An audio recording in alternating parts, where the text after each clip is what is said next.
And he goes, the most dangerous guys always have the hottest girls. And I'm like, Mike Tyson just called me dangerous. People don't really fight anymore, maybe because of like the video cameras and iPhones or whatever, but I like never see people fight anymore. I mean, it's a good thing, but definitely back then there was a lot of fighting. I went from never failing a single evolution to not being able to pass a single evolution, just like that. You can take away my pay, my $40,000 bonus. I was like, I'll do anything to stay here. Boom, and I can run like the wind again. I'm probably even faster. And now I'm used to doing SEAL training with my body not working, and all of a sudden I'm like a super athlete, going to the death match but winning it. And I see the guys, I'm like, oh, how you doing? They go, we come from hell. And I'm just like, oh, jeez.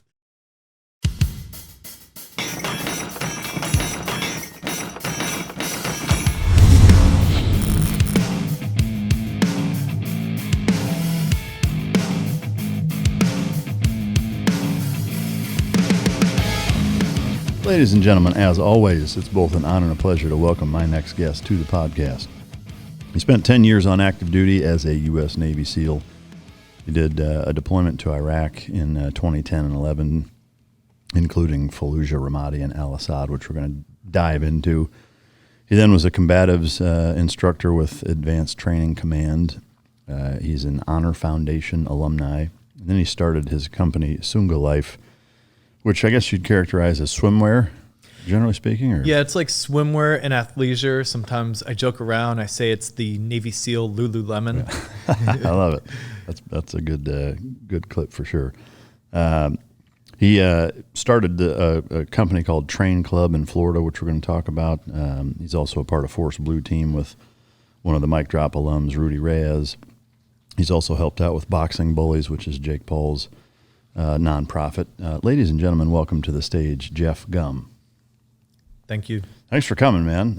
I know this has been scheduled for a while, so I've been looking forward to it. I own a number of Sunga Life shorts, and they're my favorite workout shorts for sure. So incredible. What's the last full book that you've read? Last full book, I was reading The Baker Bandits. So it's a story about my grandpa's unit in the Marines in Korea, and it was a baker company, and about it was actually taken from letters that people would write, and it would go out in a newsletter from the Marine reunions that they had, and it would go out to all people talking about their experiences there. And the daughter of one of the people who did it took them all, compiled them, and made a whole book out of it. Oh, wow. And it's pretty powerful. Yeah, that's cool. And especially after I went to Korea and did a TV show there, and while I was there, I learned a lot about what my grandpa did, and I started researching more and saw this book had recently come out. So yeah, I bought it. And yeah, that's awesome. Yeah. And you had no idea that it existed? I had no idea, no. Yeah. It was just from researching about the Baker Bandits, and then saw the book. Damn, that's incredible. That's incredible, man. Wow. What's something you wish you were better at? Surfing. Yeah. For some reason, it's I got pretty good recently at wake surfing, so maybe I'm gonna be a little bit better next time I try surfing. Yeah. But for some reason, I got a lot of friends who are really good, and just popping up or something is a little tough for me. Do you have a favorite quote? I have a few. Probably the biggest one, and one I would think about a lot as I was going through Buds. All it takes for the triumph of evil is for good men to do nothing. Edmund Burke. Yeah. And another one by Thucydides, the Greek philosopher. The secret to happiness is freedom. The secret to freedom is courage. And so it kind of like a lot of people forget that it's all like encompassing. If you don't have the courage to fight for the freedom, like nobody's going to be happy. Yeah. I think especially right now in our society, it's something that should resonate more, or people should spend more time maybe reflecting on. If time travel were possible, where and when would you go and why? I think I'd love to go back and see the dinosaurs and see Earth when it was, just these monsters roaming the planet and Yeah. like T-Rexes going out, taking stuff down. I've seen things where there's actually, because T-Rexes were around a long time, there was like billions and billions of T-Rexes that lived on this earth. It's kind of crazy to think about. Yeah. What do you think that something would surprise you about them? I guess, like, do you think that there's, like they're a different color than they're depicted as, or anything like that? I think anything's possible, really. Yeah. I'm not sure. I kind of picture them as what they look like in Jurassic Park. Yeah. But you never know, right? It could have been yeah. fucking zebra stripe or some weird shit. Totally. Yeah. You live in Florida right now, right? Yeah, I live in Fort Lauderdale. Do you have an EDC, both weapon and just kind of generally speaking? Like, what are you usually carrying with you? Yeah, so I have a Glock 43X with a hollow sun. Yeah. My buddy Chris, who's a Fort Lauderdale SWAT, kind of built it for me. Put a surprise kind of bone frog on there and everything too. Oh, wow, So it's cool. pretty sick everyday carry that Yeah. I got. So with the hollow sun, obviously you prefer it. Did it take you a while to get used to it, or was it something that you picked up quick? Yeah, so it did take me a little bit to I'd be like, pulling it out, trying to find, because in the teams we shot with all iron sights for the pistols when I was in, and yeah, so it'd take me, and then I just figured out a good way to line it up, and it's all it's all super natural now, super fast acquisition. Is that something that you can describe, or you'd have to like show somebody to walk them through it? I think, yeah, I can describe it. So when you bring it up and you can find the front sight first, and you just point that front sight right out to what you're going to shoot, and then the dot will just come right there, and you're just, and basically right as you have it, you're already pulling the slack out and you're ready to fire. Do you find that you're more accurate with a hollow sun though? I mean, yeah. I'm more accurate. And I mean, when I went, so I used it a lot when I was going through this training for the Florida State Guard. There's a special ops unit, and we got issued SIG P320s with a SIG red dot on there. And I mean, by I think the third day, I was just putting like holes in holes with it. Yeah. So, I mean, that's been my two biggest hesitations with switching to it. Well, actually three is, number one is the transition time. I've spent so much time on regular iron sights is that it's kind of like, if it ain't broke, don't fix it. I don't feel like I'm bad on iron sights, but the other thing is just is it even worth it? Like, am I going to be that much faster or more accurate with it? I don't know. And lastly is that it's just one more thing that can fail. It's like, I mean, yes, iron sights technically could fail, but the chance of them failing versus a hollow sun or something similar is pretty disparate. Yeah, totally. And I still have the iron sights on in front, and the rear sight is in front of the hollow sun. Yeah. And then so if you still have it as a secondary. Yeah. I guess it just seems like a lot going on. If you're drawing a pistol, it's going to be pretty fucking in close, and yeah, definitely. Split seconds matter, what have you. Yeah. But is there anything else that you carry? A knife, anything outside the norm of what anybody would have in their pockets? I don't carry it every day, but I do love the karambit. Yeah. I trained when I was a combatives instructor. We would use that, and also the sock P dagger, kind of go back and forth. Yeah. And I love those, and they kind of go perfect because you, with the retention ring on it, put it on your pointer finger here, and then you'll never be disarmed with that. You can even swing it around if you need a little extra space. It's almost like a giant claw. Swing it back in. You don't need to do any fancy kind of crazy knife stuff. I just box like a jab with it, and you don't aim for you don't box to the face. You box off of it. You can do uppercuts in front, and you just have this giant claw out the side. What brand is it? So what was it? Emerson. Yeah. Emerson. Yeah, I got Emerson years ago. Got it issued. Yeah. And, interesting. Yeah. Guys, real quick, I've recently launched Patreon for the all-inclusive mic drop experience. This goes above and beyond just ad-free. Yes, you are getting ad-free episodes, But you're getting before and after bonus footage of myself and the guest in studio, in many instances outside of the studio, doing jiu-jitsu, dog stuff, car, motorcycle, recovery, fitness, lifestyle, all kinds of different things. All the different things that I have going on are included in that Patreon page. We're releasing content multiple times a day, every single day. And I want to offer that to you guys. Just go to my Patreon page. The link is in every description or any platform that I'm on, and come enjoy that experience with me. That content is for you guys. It's what you want to see. It's about you. It's about what world you want to peek into in terms of all the different things that I have my hands in, and we're bringing that to you guys just for you. And I want to take one quick second to just say thank you to everybody who already has signed up. Without your support, we couldn't do what we do for you. So thank you to you guys, and I look forward to seeing you in there.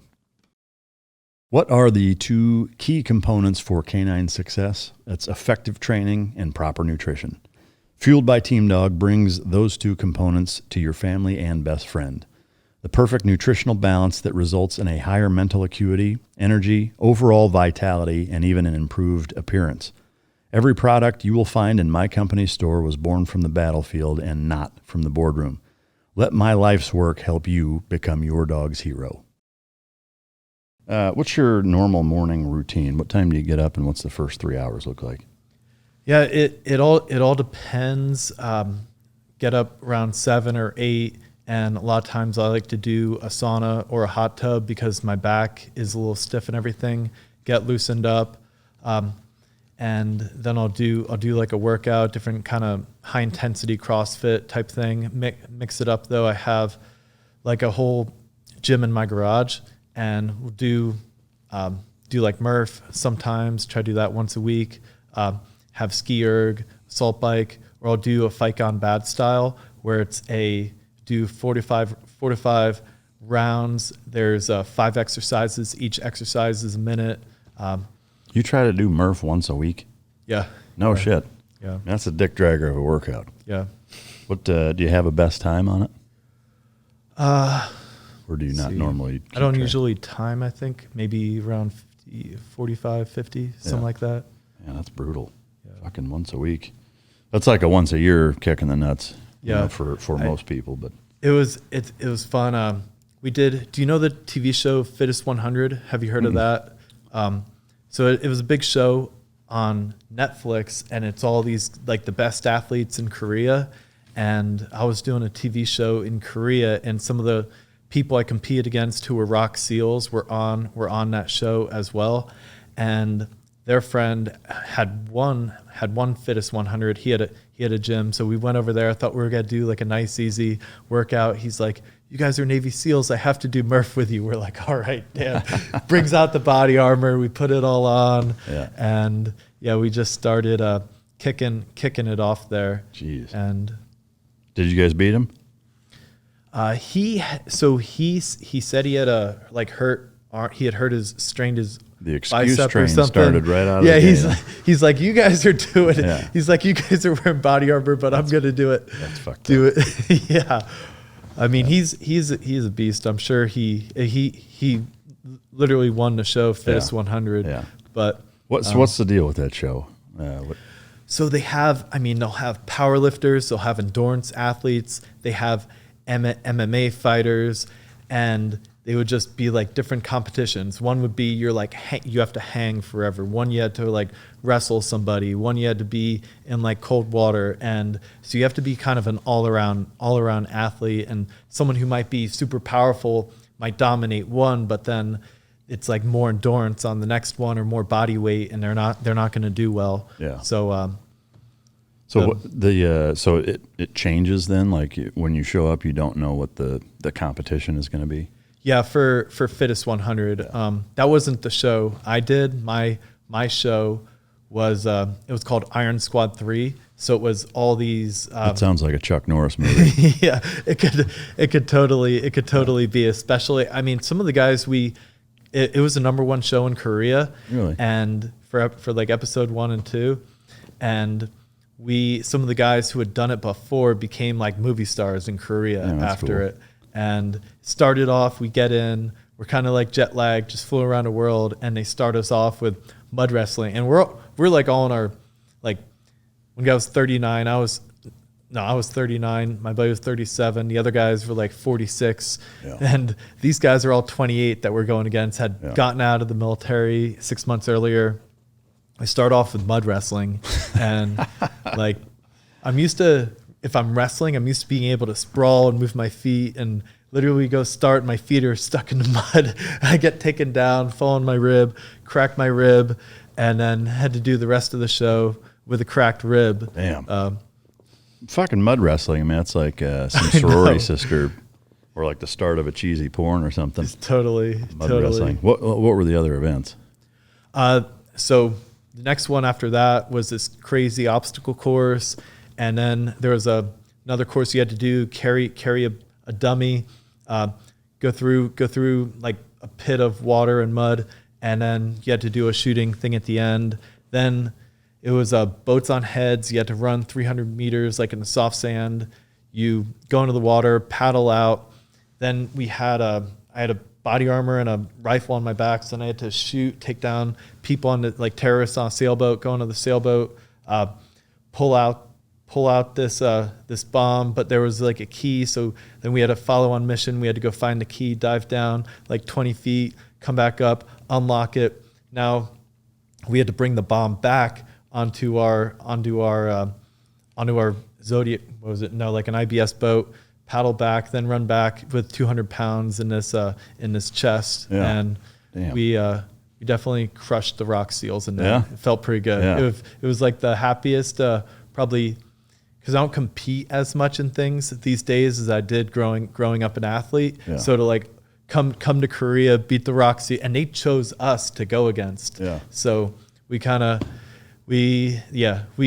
going against the rock seals over and over, and we just kept they beat us in the mud wrestling, but then we kind of beat them in everything through every follow-on mission. It was awesome. Were they salty about it? Like, were they?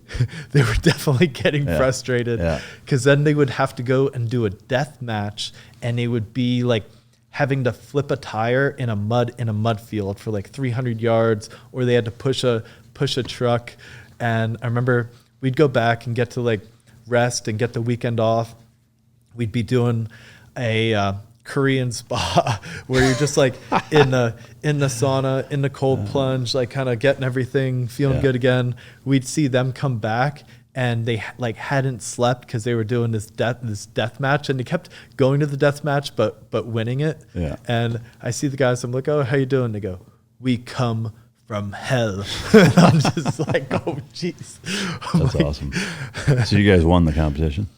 We didn't end up winning. We won, so we ended up having another mud wrestling thing like weeks later, where it was basically tug of war with these tires. We won that. We got to choose who we were going against, and it was this whole like ship takedown, this whole like complicated mission, and one of our guys ended up getting shot a bunch on it, and for every time you were shot, it added like a minute to your time. So even though we did the mission quicker, we got extra time added on, and the team that beat us ended up won it then. Was that like a cheese dick? They're like, "Oh, we can beat him if we shoot this guy a bunch of times." Like, was that kind of a tactic? Yeah, maybe. Probably. Maybe. Yeah, they were gaming the system. Yeah, that's wild. All right, so where are you originally from? So I grew up in Pennsylvania. I was raised on a dairy farm. Oh, okay. Growing up there, did you have siblings? Did you wrestle in Pennsylvania? You know what? My biggest regret is not wrestling. I learned wrestling later on when I went to college, and I got into jiu-jitsu and MMA.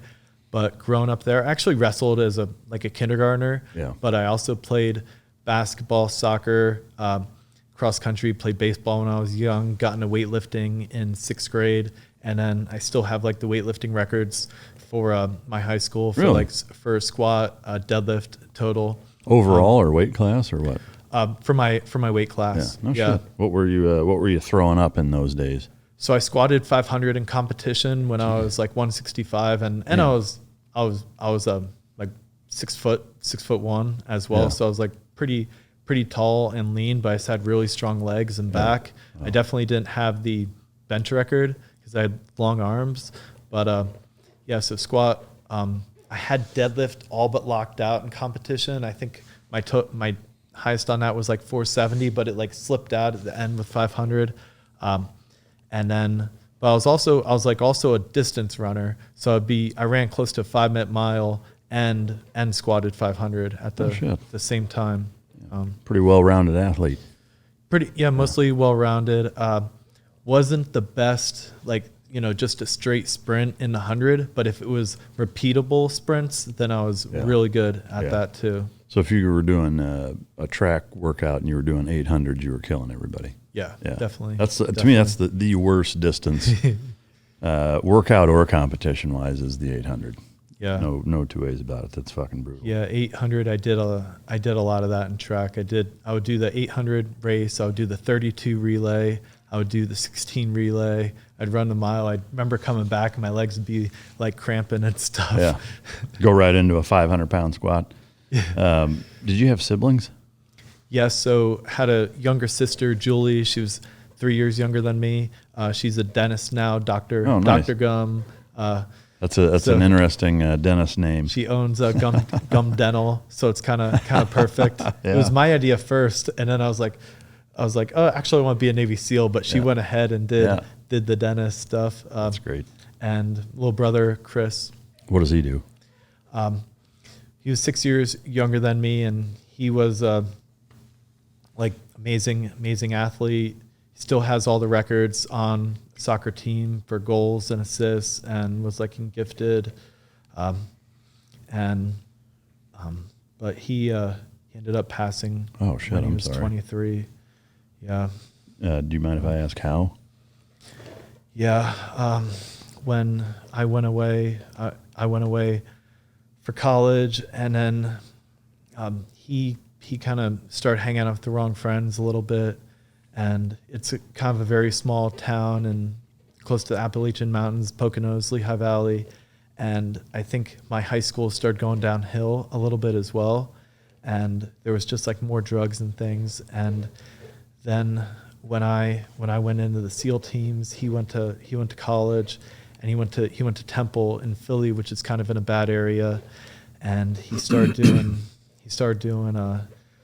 worse drugs there, and he had some overdoses. When I hurt my back, I came back, and I was home for a month. I got to spend time with him a lot over Christmas and everything, and then he had gone through rehab and was going. He was now back at going to Pitt, where my sister was in dental school, and he was living with her, and it seemed like everything was good, but I guess he would occasionally get back with his old friends and do heroin again.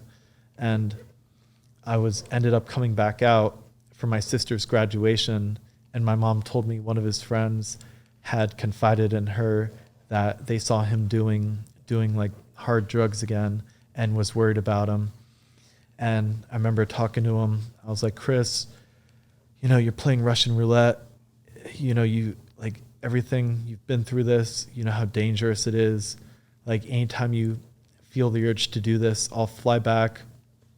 I'll, help you, whatever you need. Just, you're playing Russian roulette, and I can't lose you. And then literally a week later, he bought some stuff and was in the bathroom and ended up shooting up and overdosing, and my mom found him in the morning, and he was dead. And I'm really sorry to hear that. I really wish, because I didn't even know about all the treatments and things there are now that actually work, things like ayahuasca and ibogaine and all the things that really help a lot of veterans who can have really bad either PTSD or traumatic brain injury or substance abuse. And I've seen it help so many people, and I would do anything to be able to go back in time and be able to put him through some of these treatments and have him, because I just feel like I was robbed of my brother and all the things we would have done. Yeah, man, I'm really sorry to hear that. When you spent time with him that month over Christmas, did he seem okay then, or were you like, man, I'm worried about this kid? I was always worried about him, but he had been a lot better. Yeah. He was a lot better. He was, he knew, like a lot of people, he knew the right things to say. Oh yeah, I'm not gonna do it anymore, but it's when you're an addict, it's hard to shake that stuff. Yeah. Did you ever? I'm curious. Like as an older brother, I mean, did the tough love concept ever enter your mind? Did you ever try that with him, or was it always more from a supportive standpoint? I tried both. We got in like a huge fight one time. He was supposed to. A friend of mine had gotten us tickets for a baseball game, and all of a sudden, he was like, we were like ready to go, and I could see he had done something and was like really out of it and really, really high, I guess. And we kind of got in a fight about it. He almost didn't come, but then he like came with me. We left and everything. So it was definitely both. I mostly tried to be supportive. But it's just so hard when that thing has a grip of you, especially before Abigaine treatments and everything like that. Yeah. I mean, it's crazy. I mean, people will throw everything away, and know they're doing it, and still just be like, yeah, it's whatever. This is more important. It's crazy because he was the one. He was prom king. He was in gifted. He still has all the records for soccer. He has still in his room, or his old room. I mean, my mom actually just moved recently, but we had his soccer ball in there with all his records on it, career, season, goals, assists. He had his prom king hat. He was the smartest of all of us. Yeah. And still my mom would say, like me and my sister, we were always, the glass is half full, no matter like what happened. And with him, it was a little more like glass is half empty. Remember after like he came out to my SQT graduation and my sister was about to graduate, he was, for me, that would have motivated me even, to do even more. For him, he was like, oh, what am I supposed to do? My brother is a SEAL and my sister's going to be a dentist, and I don't feel like I can live up to it. And I'm like, Chris, you can do more than both of us if you just like have the right attitude. Yeah, that's painful to hear. Yeah. Were your parents athletes or good athletes? I mean, did they both play sports at a high level? They were really good athletes. They were actually so my mom, she did 2 sports in college at East Stroudsburg University. She was on the swim team and she was on the volleyball team. And then she went to school there because of the skiing in the Poconos, and she became a ski instructor. And my dad was a ski instructor too and a ski racer. And he saw my mom, and they had to like team up with 2 instructors. And my dad was the furthest person from her, and just skied all. They're like, all right, team up. He just like beelined it right over and like pulls up. He goes, want to be my partner? First words ever. And then they got dinner after and started. My mom also did like kayak tours on the Delaware River, and my dad started doing that with her. And my dad played all high school, and then he was like semi-pro ski racing. Oh wow! And my mom went to Columbia for her master's and rode for New York Athletic Club. Wow. And then she got really into tennis and coached tennis, and she actually still coaches ski racing to this day. So a talented family for sure. Man, that's wild. In terms of losing your brother and the impact that had on your parents, how was that? My father actually passed when I was 8 well. So he was a farmer, worked really hard.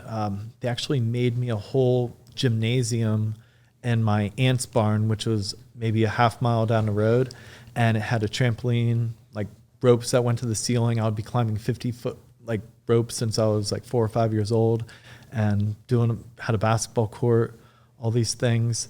So I'd be doing, you know, all these amazing, we had a pond, all this amazing stuff. But he was picking up farm equipment, and a tractor trailer said someone cut him off and basically jackknifed, came across the highway and hit him head on in the door.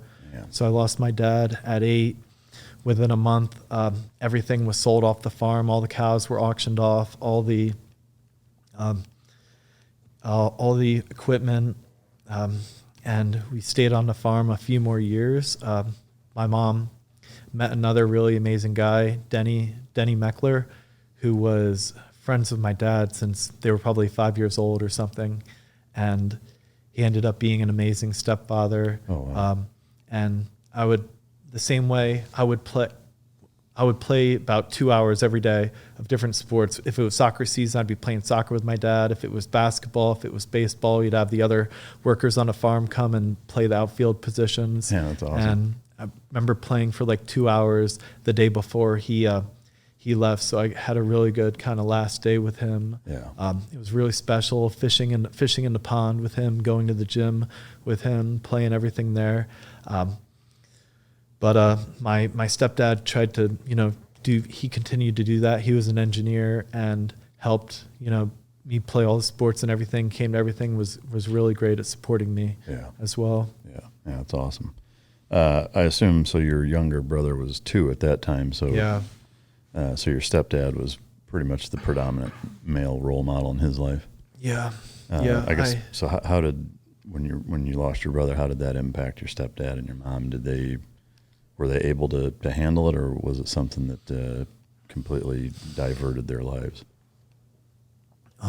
It was really tough for both of them. My stepdad, he had played college football and had several concussions. He played for Lehigh, and by the time my brother passed, he had like really bad Alzheimer's, and I mean, I remember he cried all day, and I flew in right away as soon as I could. But my stepdad passed a few years later too. He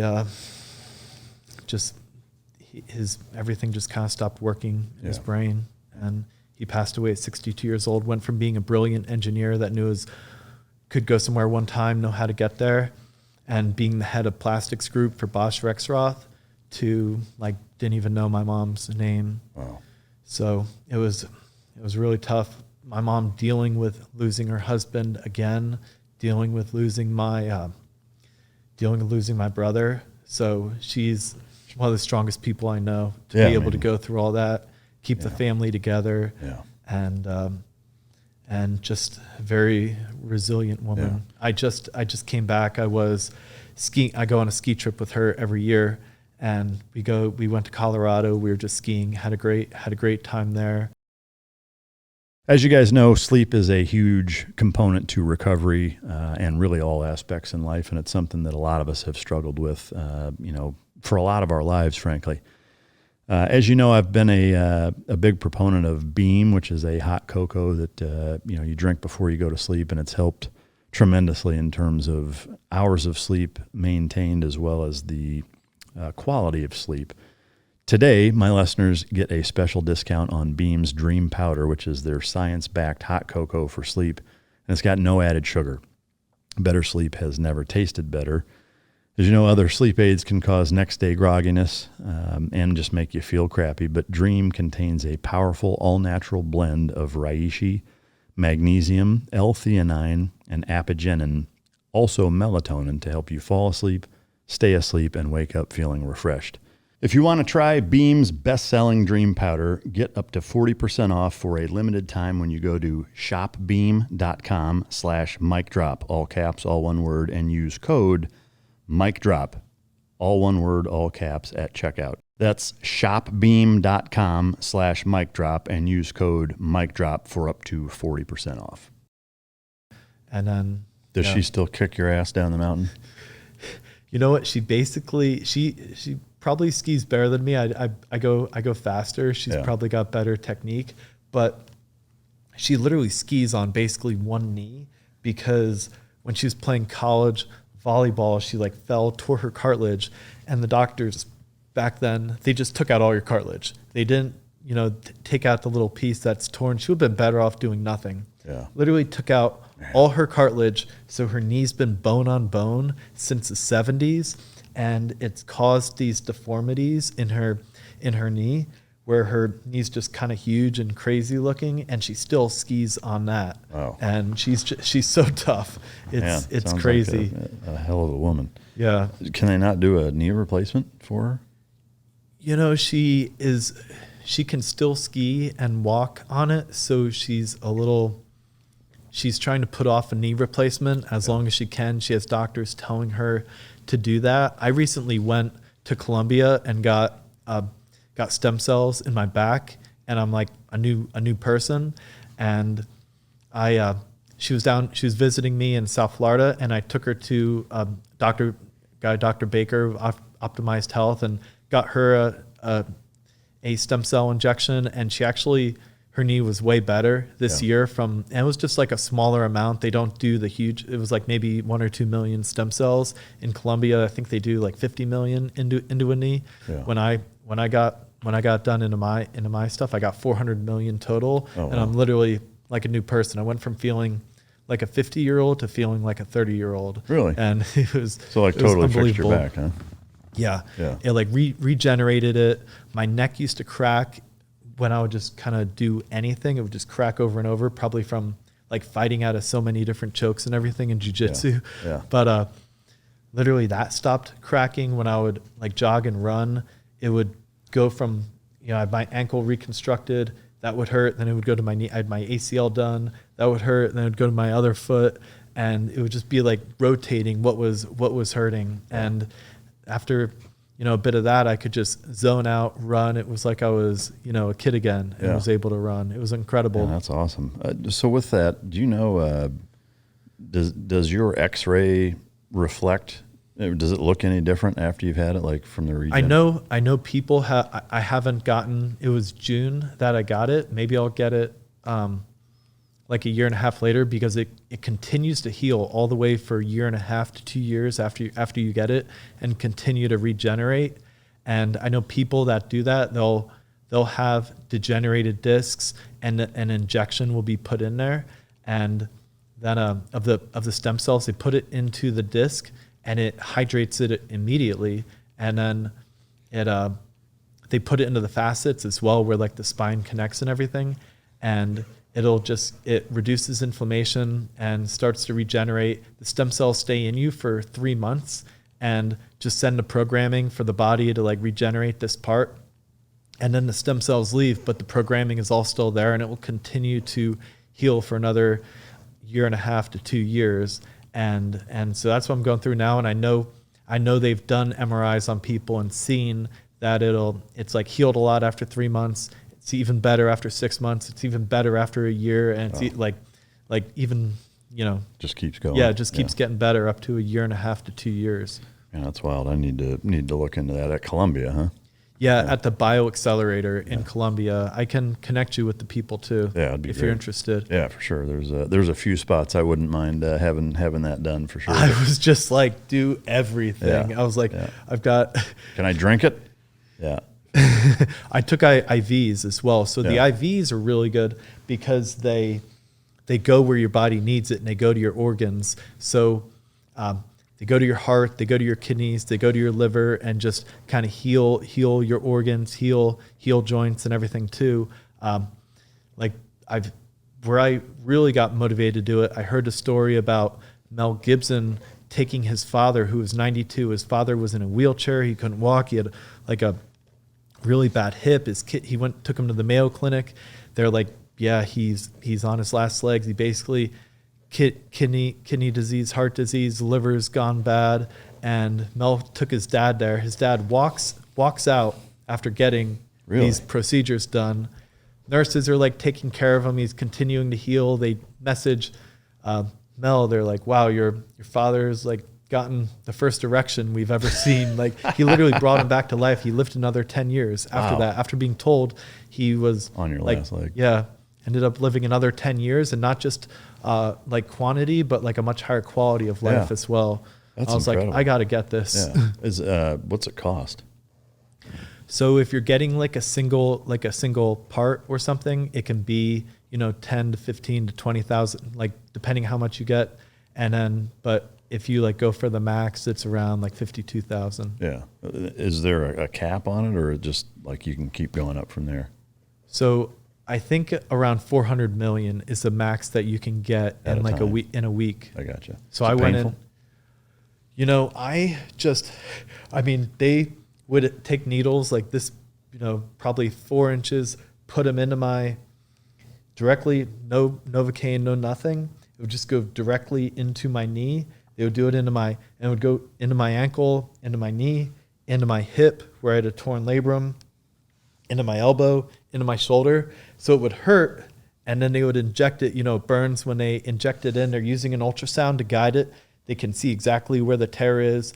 They've seen on an MRI exactly like how severe the tear is, use the ultrasound to guide it, put it right there, inject it into that tear. And then as it would come out, it would be hurting. But then he would go right into the next one, and it would take my mind off the one that had just been there.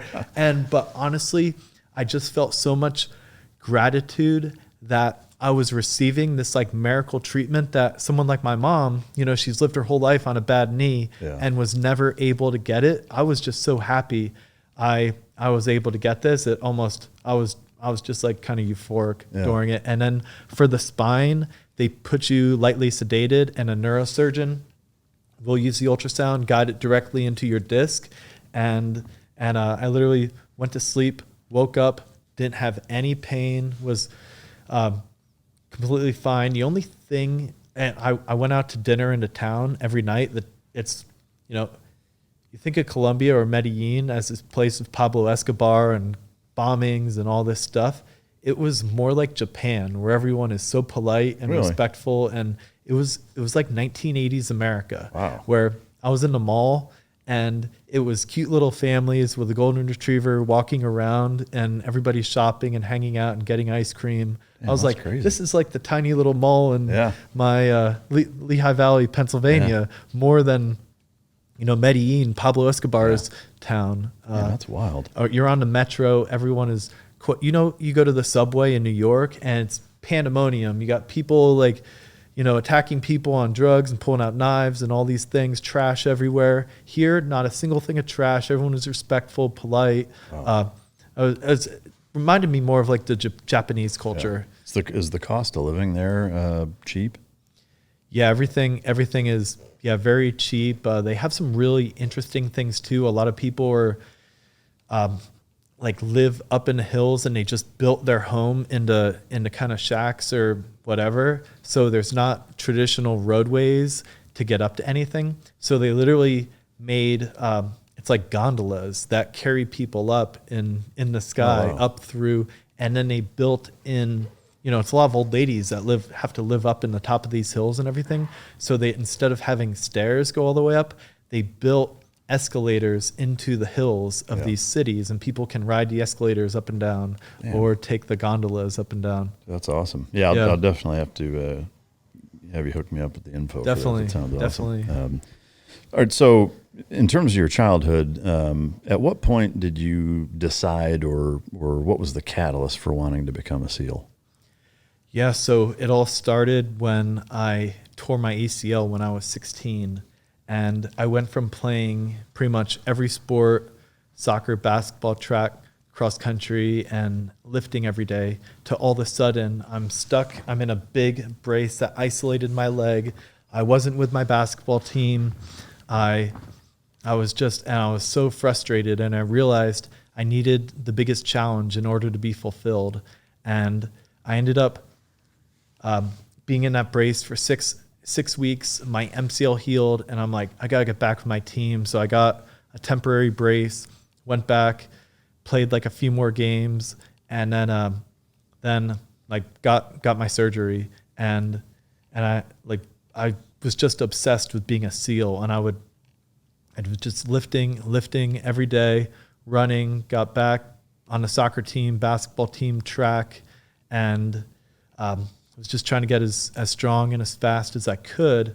And then it was like a year and a half later, and 9/11 happened. And it went from wanting to be a SEAL for more like kind of selfish reasons, want to shoot guns and blow stuff up and jump out of planes and challenge myself, to I want to go hunt the most evil people in the world and make sure 9/11 doesn't happen again. Especially, I went to New York many times. It was just 90 minutes away from where I grew up, and I did a lot of field trips there, seeing the Twin Towers and Statue of Liberty, and I was like, I want to go make a difference. Yeah, pay back. Yeah. How did you originally find out about them or get introduced to the SEALs? Like, what was your first understanding that they existed?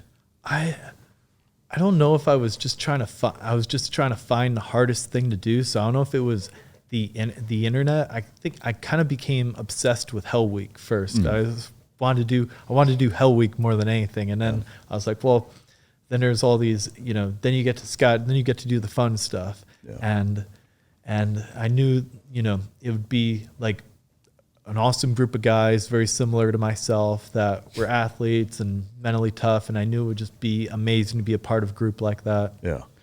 So how old were you when 9/11 happened? I was like 18, almost 18. Yeah. I was 17, but I turned 18 in November then. Okay.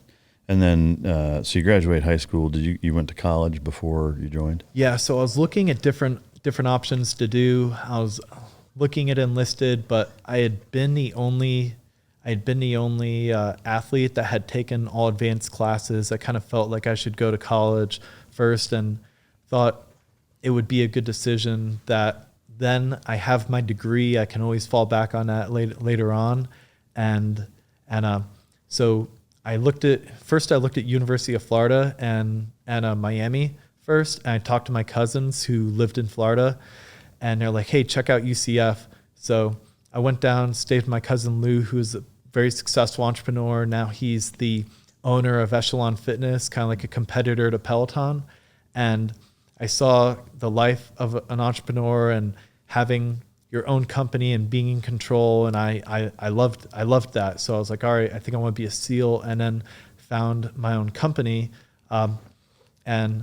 But UCF didn't have a Navy ROTC. I was like, oh, you can go to the Naval Academy or you can go to a normal college. I think a normal college sounds way more fun. Yeah. And UCF only had that. So I'm like, all right, I'll do Rangers and SF after I do that. And my first year I did Ranger Challenge, was in Army ROTC. I got Superior Cadet of the Year, and then I get sent to Airborne School. And at Airborne School, all my best friends had just graduated from Bud's Class 244, and they all had longer hair and sideburns, and they weren't marching. And they're like, yeah, we're in San Diego. You got to come out and see us. You got to come be a SEAL. I was like, I definitely fit in with these guys way better. Yeah. And Johnny Hoffman was actually like the liaison. So he was the first SEAL I met. And then... that's a hell of a representation for your first team guy. So I got to talk to him a bunch. There was a lot of amazing guys in that class, and they kind of took me under their wing and treated me like one of them. And I would go out with them on the weekends. I was only I guess 19 at the time. One of them, if you know Dirty gave me his second fake ID. And so I'd go out with him. He was 19 as well. Yeah. And we had a really good time there. That's classic. And I was like, all right, I think I got to go be a team guy now. Yeah. So how did you make that switch? I mean, you're at UCF. Did you just drop out of the ROTC and just finish? I rode the scholarship a few more years to like really make sure that's what I want to do. And then before my senior year, I told him I didn't want to do it. I would pay it back. And then after I graduated, I enlisted, and that took care of the scholarship that I had. So I did service in lieu of paying it back. So even joining the Navy, you can lateral transfer that way, and it takes care of it. That's cool. Yep. All right, so you joined the Navy straight through boot camp, straight to Buds, or? Yeah. So, I was in one of the first like all kind of spec ops divisions. I think we had like 40 some guys going to buds and 40 some guys who were going to like diver, EOD, the other stuff. And yeah, I was like a yeoman in boot camp. I remember the RDC, and like the chiefs, they'd be like, my yeoman would mess your yeoman up. Because like typically it's an admin guy that's not much of an athlete or something. Yeah, no doubt. It was funny.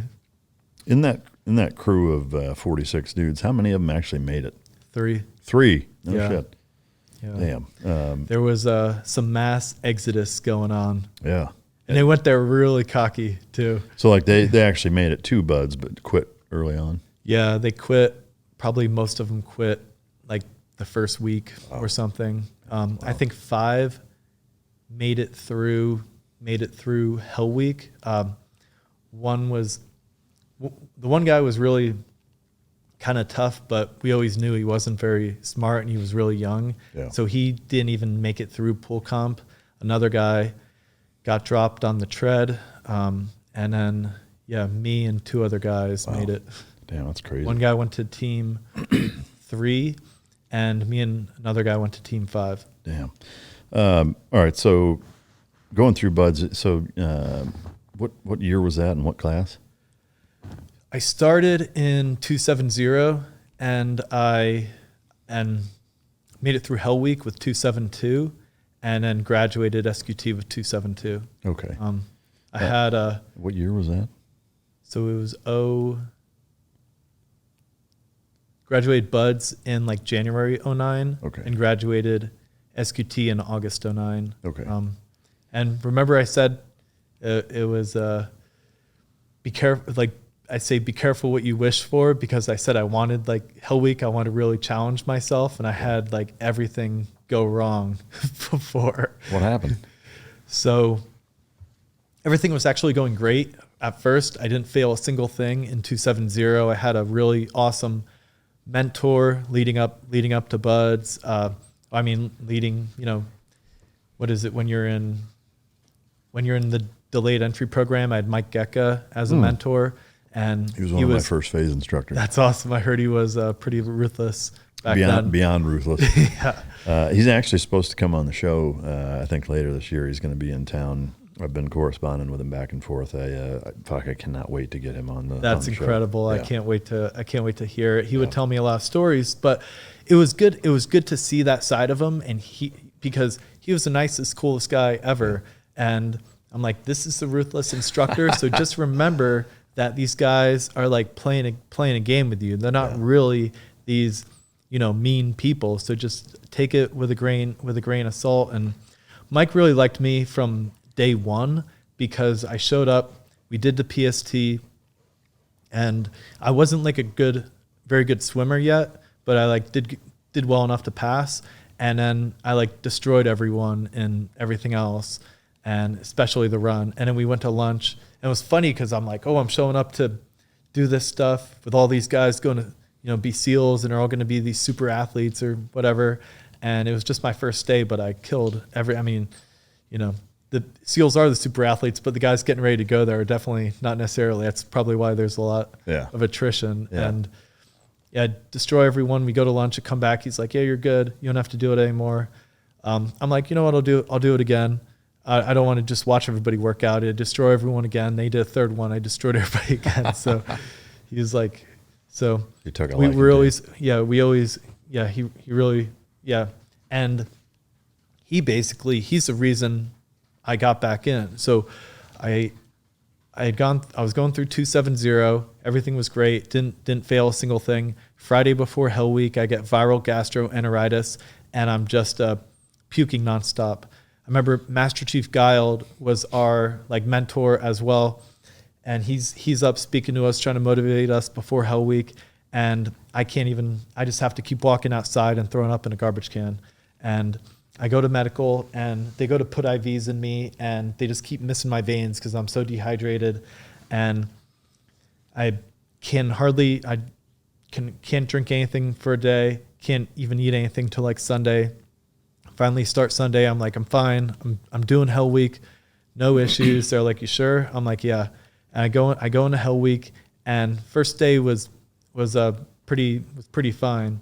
But then I think just from being super dehydrated, it led to me getting rhabdomyolysis. Oh, wow. So my muscles broke down like so much that my blood became toxic with muscle waste.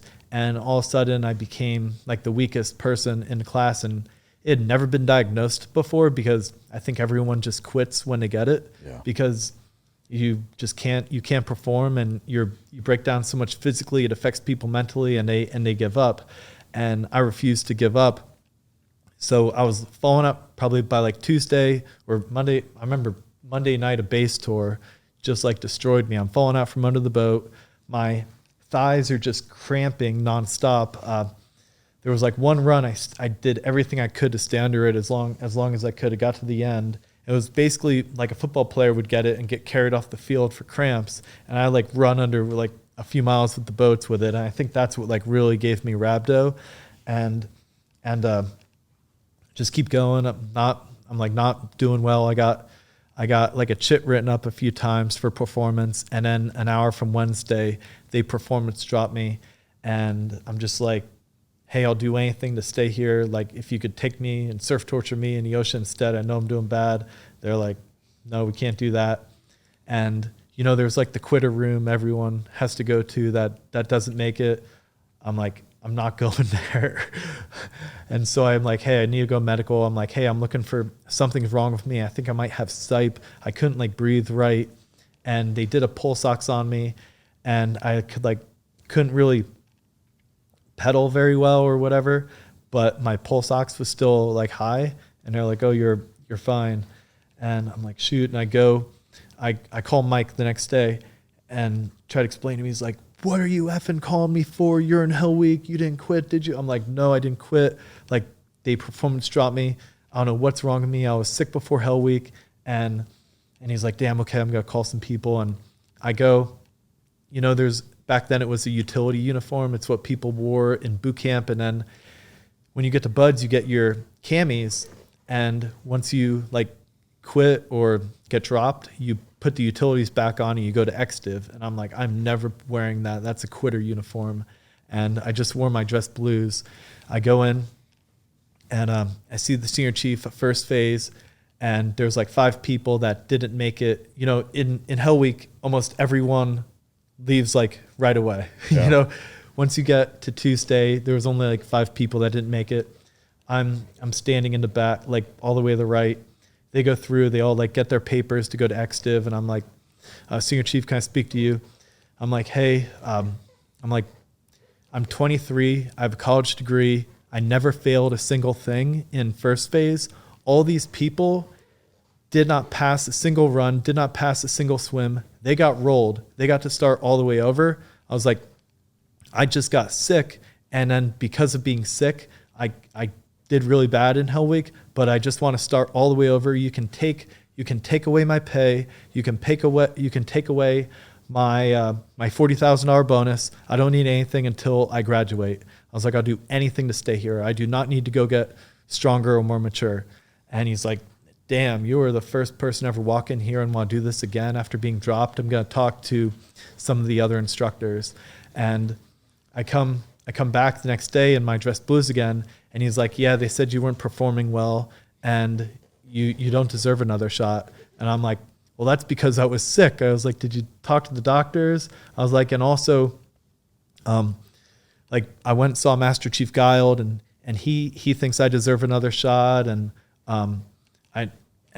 he's like, all right. And he goes and gets like a couple of the chiefs, and he's like, come back here in 2 hours. I come back and I kind of say everything again to them, and then it kind of goes to and then I called Mike Eka again, and he had some master chiefs that he knew he was really close with, and they came in, and so he's like getting it from everybody, and he's like, all right. Then the chick goes up to the CO, and I was like the first person that had been performance dropped and then put right back into the next class. Oh, wow. So it was like a big deal. So I go literally have this happen, and I just go boom right into the next class. And the next class is up with Indoc, start doing all the stuff again. Like right away, or right away. Were you still fucked up with from rhabdo? So I had rhabdo. So I went from never failing a single evolution to not being able to pass a single evolution, just like that. And now, after everything I did to get back in, and now I'm like a marked man as well. And everyone's just trying to crush me. Yeah. And now my body doesn't work. I do a 4 mile. So I get to first phase, and I'm failing everything. Nothing's going well. I can't run. I was really fast. All of a sudden I can't run. Nothing works. It feels like I'm being stabbed in my legs by a knife when I'm doing this. It feels like I have concrete blocks on for shoes. And I'm just like, what? I'm starting to question myself, but I know I'm strong. This isn't me. I don't know what's wrong with me. And it gets to Friday. We do boats again. And I think we make it down to the demo pits. We start coming back, and the instructors are pushing the boat. And next thing, I fall out from under the boat. I can't even stay under it. The boat with everybody under it is going faster than I can even run without it. And it's like not a good feeling. I get yelled at by everyone. They're like, you failed this, you can't stay under the boat. I'm like, something is wrong with me. I don't know. They're like, shut the F up, quit making excuses. I'm like, damn it, what is wrong? It's like the weekend comes, I'm like, all right, I gotta rest, get strong, like come back, and I'm gonna crush this next run. I go to run the next run. I start off first 100 yards, felt okay. I'm going, and all of a sudden, I don't know if it was lactic acid or what, just everything in my legs just stopped working. Everything, it was just cramping again. The same feeling. I ended up coming in last place by 6 minutes. My whole class that had been with me at 270, they start maybe 7 or 8 minutes after us. They all come flying. It was kind of like similar timed 4 mile run, but they started after. They all come flying by me. Come on, Jeff. Because my boys, and they knew me as strong. They're like, what's going on? And then first phase is right there. Second phase is in the other car on the other side. They're talking to each other. First phase is telling second phase, don't worry, you're never going to meet this guy. He's going to be on the Navy ship out there. It was definitely a low point for my life. Yeah. And feeling completely weak and worthless. And but I knew, I am going to be a SEAL. I don't know, I'm going to figure out what's wrong with me and fix this. And I get to the end. I'm like, I need to go medical. They beat me on the beach for a while. Go to medical, and I tell the doctor kind of same thing. I'm like, hey, I am not looking for a way out. I didn't fail a single thing in the first class I was in. Now I literally cannot pass a single thing. Ever since Hell Week, nothing in my body is working. And he's like, hey, he's like, sounds like you got this thing rhabdo. And he sends me, and I get blood work, and but the instructors think I basically hid out and hid because boats, we were doing boats again, and they were ready to crush me. And I come back, missed all of boats, got the blood work, but they didn't get the results yet. So we go and do drown proofing. One of them sees me, and he just takes my helmet and just smashes it. I still have this giant mark this on there. And I look at it as a thing of honor and perseverance, that I went through that. And luckily it was just some, treading water with everything tied up. No big deal. And I go back, and that's when the doctor comes in and speaks to my proctor and tells him, hey, he's got rhabdo, he can't do anything. And my blood was basically toxic and poison. And I go to medical, and they're like, hey, we don't want you around. We don't want instructors messing with you. We're gonna send you back, and you just go on convalescent leave for a week. I go back there, just get rest and hydration. I kind of looked a little swollen because I think I was just retaining water and all this stuff as well. And come back, and I'm way better. I still have some stuff, so they had me as light duty, and I was just kind of doing workouts with the brown shirt rollbacks, and Ty Woods was my instructor for a lot of this. Yeah. And then Bobby Hoffman was my in-dock instructor, and he's like, hey, you don't have to do in-dock. You've already done it twice. And so I just did these I was like, all of a sudden finally I was fine. Just like, it might have been like 3 or 4 weeks, and all of a sudden it was like slowly, it was a little bit in my legs. I could feel it, and all of a sudden, boom, and I can run like the wind again. I'm probably even faster. And now I'm used to doing SEAL training with my body not working, and all of a sudden I'm like a super athlete again, and I can just zone out, play songs in my head while I'm running, not even think about it, and doing all the workouts with different circuits and things with Ty Woods that he would put on for us, and then we start. I think they had us do like a one run. When I go from a 48 4 mile to like close to a 28 flat, literally 12, probably the most improved like run ever in Buds. 12 minutes off your time, and crush that and go through first phase and never fail a thing again. Never even fail a room inspection, you know, and me and my friends, who some of them were rollbacks. When you do the height line and you kind of be like, hey, you're here.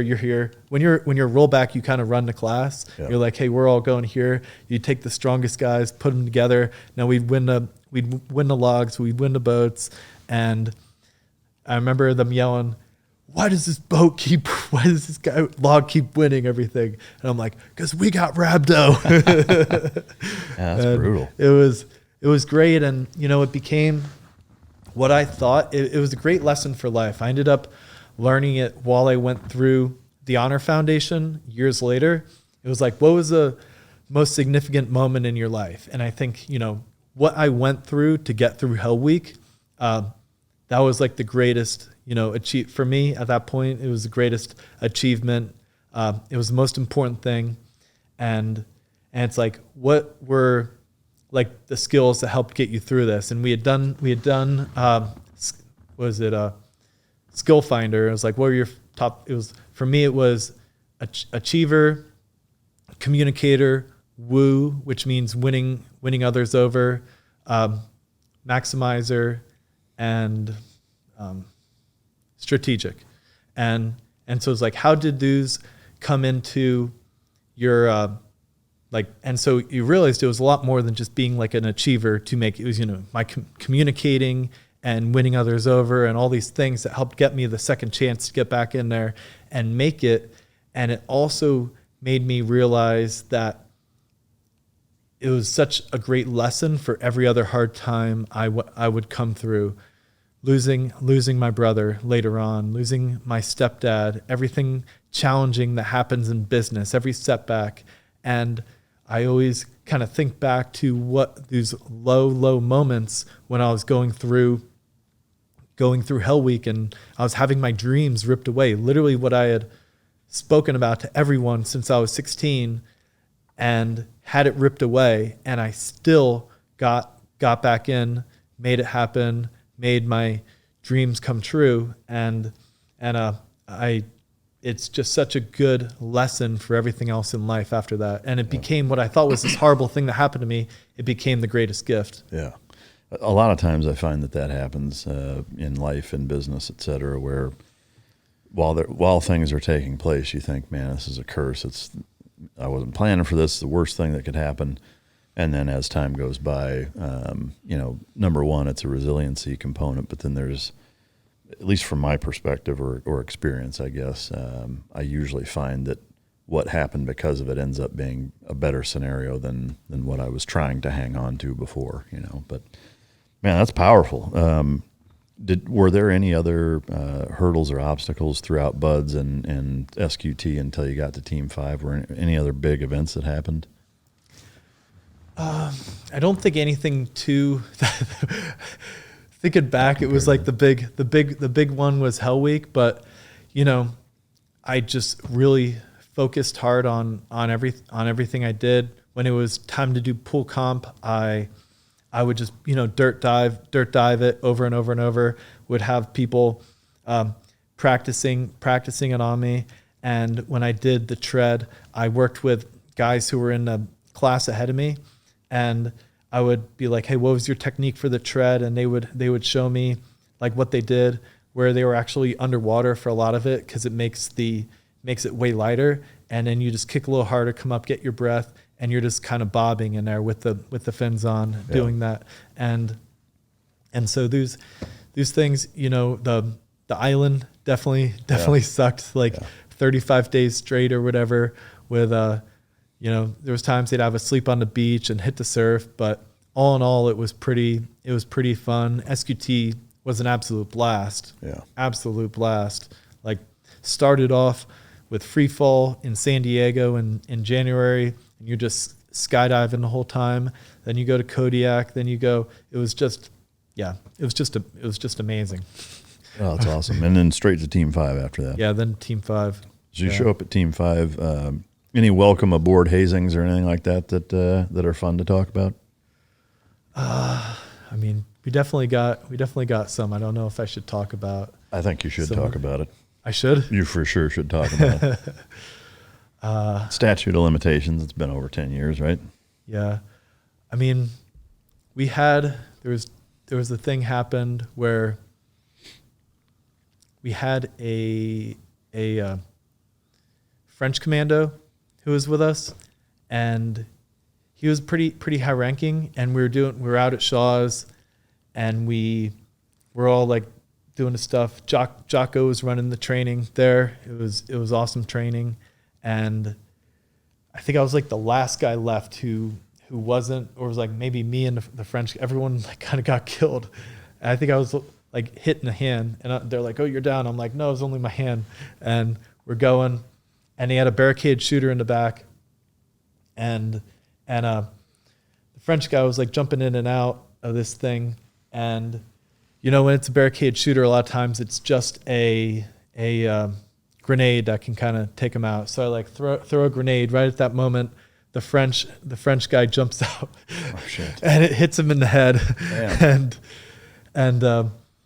and there was like some other new guys that made mistakes or whatever. So yeah, they like all yelling at us. Me and my buddy, he's over at Dam Neck now, but we were doing a bunch of boxing training, and we come out, and they're like, "You gotta get in here," and they're all yelling at us, and they're like, "All right, they like line us all up outside," and they go, "All right, each guy had to go in at a time." I'm like, "They're for sure jumping us." So they would jump them, time up. They called me to go in, and he's like, "Jeff, come in here," and trying to act all buddy and like kind of get me turned around, but I knew exactly what he was doing. He was a wrestler, so he tries to shoot on me, and I sprawl and go to like choke him or something, and then like all of a sudden like 3 other people get me, and I'm like, "Oh crap," and now I got a bunch of guys hold me down, and they zip cuff me and all this stuff. But it was like kind of the lessons for making a mistake. Yeah. Never made that mistake again. They said they zip tied you and all this stuff. When you say all this stuff, what do you mean? What all did they do other than just tie you up? No, just kind of little punches in the gut or whatever. That was it. No shaving your fucking head and spray gluing it to your face. No. I've heard crazy stuff. I heard of somebody getting like their hair blow torched off or something one time. I will say back pre 9/11, the hazings were pretty brutal, because it was like there's nothing else going on, you know. So it's like, well, let's just fucking beat each other up then. And yeah, I mean, they would do all kinds of gnarly shit, like using the mini blast machine, like electrocuting you, and just it was gnarly. But all right, so I am curious, at what point did you start doing combatives either on your own or extracurricularly? Yeah, so when I was at UCF, I'd always been drawn to martial arts, and I had a friend who was a boxer. He actually trained at Larry Holmes' gym in Easton, Pennsylvania, and he showed me kind of like the basics of boxing. I would train with him. And he gave me a UFC DVD of like the greatest hits, and I would see the chokes from basic stuff. So I would see how to guillotine someone. I would see the good positions to be in. And a lot of people I would start going to, bars in college, and a lot of people would see me with like an Abercrombie shirt and spiky hair, and they'd come up and like try to fight me. And I'd be like, hey, keep your distance. And if they keep coming, then I would just start like beat the crap out of them. Yeah. And people don't really fight anymore, maybe because of like the video cameras and iPhones or whatever, but I like never see people fight anymore. I mean, it's a good thing, but definitely back then there was a lot of fighting. Yeah. And I like saw the Gracies on there, and I was like, I want to like train at a jiu-jitsu gym. And I saw a guy who had like some jiu-jitsu tattoos at the gym. I'm like, hey, where do you train? I want to get into it. And he's like, oh, Gracie Baja, Orlando. So I started going there. I started doing jiu-jitsu and started doing Muay Thai. And the guys I trained with ended up all going into the UFC and Pride and stuff. It was like Mikey Gomez, Luigi Fioravante, Ben Saunders, what was his name? He knocked out Kimbo, Seth Petrozelli, Jim Ehlers. They were all like best fighters in Orlando and then in like the country and stuff. So I was like training with these guys and did some Muay Thai fights and did a lot of jiu-jitsu, got my blue belt. And then when I went to, buds and SQT and everything. Then as soon as I graduated SQT, I went to Victory, started training with Jocko. But it was like kind of hard to train much because you're always on training trips and everything. But was still doing it. And then my platoon chief in Iraq, he became the combatives instructor, and AJ was over there too, and I was good friends with AJ, and they kind of recruited me. Trinidad AJ? Yeah. So I went over there, and AJ actually brought me. We did a Bas Rutten seminar together. Oh, cool. And yeah, he's a great dude. He's awesome. Yeah, he's awesome. So then I became a combatives instructor. Absolutely loved it. So we'll get back into your deployments, but since you brought that up, the time at Victory, like, were you going infrequently enough to not really get promoted there? Or? Yeah, I was. Yeah, probably. Yeah, not frequently enough because, you're gone for 6 months here, you're gone for a month here. Yeah. But at least you're getting some, but I did go to Brazil. I went to Brazil with the Gracies, ended up becoming a bunch of my best friends. My friend Mikey was training up at the Gracie Baja Irvine and was training for like Kyron Gracie and Honis Gracie and Igor and Gregor, and ended up going to Brazil with them. And then, just kept going. I ended up going like 6 times. Oh, and wow. It was actually because of that and these trips where I discovered Sungas and then ended up creating Sunga Life. Oh, wow. Yeah. We'll come full circle and get back into that. All right, so going back to, you go to Team 5 and then you end up, your first deployment is you go to Iraq. It's, just after kind of the height of the kind of the surge and all of the really heavy combat stuff, but also before the ISIS stuff, but there was still a fair bit of stuff going on. Walk us through that deployment. Yeah, so I was in Fallujah. We had maybe 45 men on our base. We were like inside a circle basically, and of a wall that we had, and then outside of that we had the Iraqi SWAT, and they were all out there. They were kind of our partner force for the area in Fallujah, and then outside of that there was Iraqi army as well, and we had some PSD who were the gate guards and everything. And then we had like we called it the Betsu cam, and it was a big camera that would be looking around everywhere. We had a bunch of videos, and our different techs would be manning the watch for that.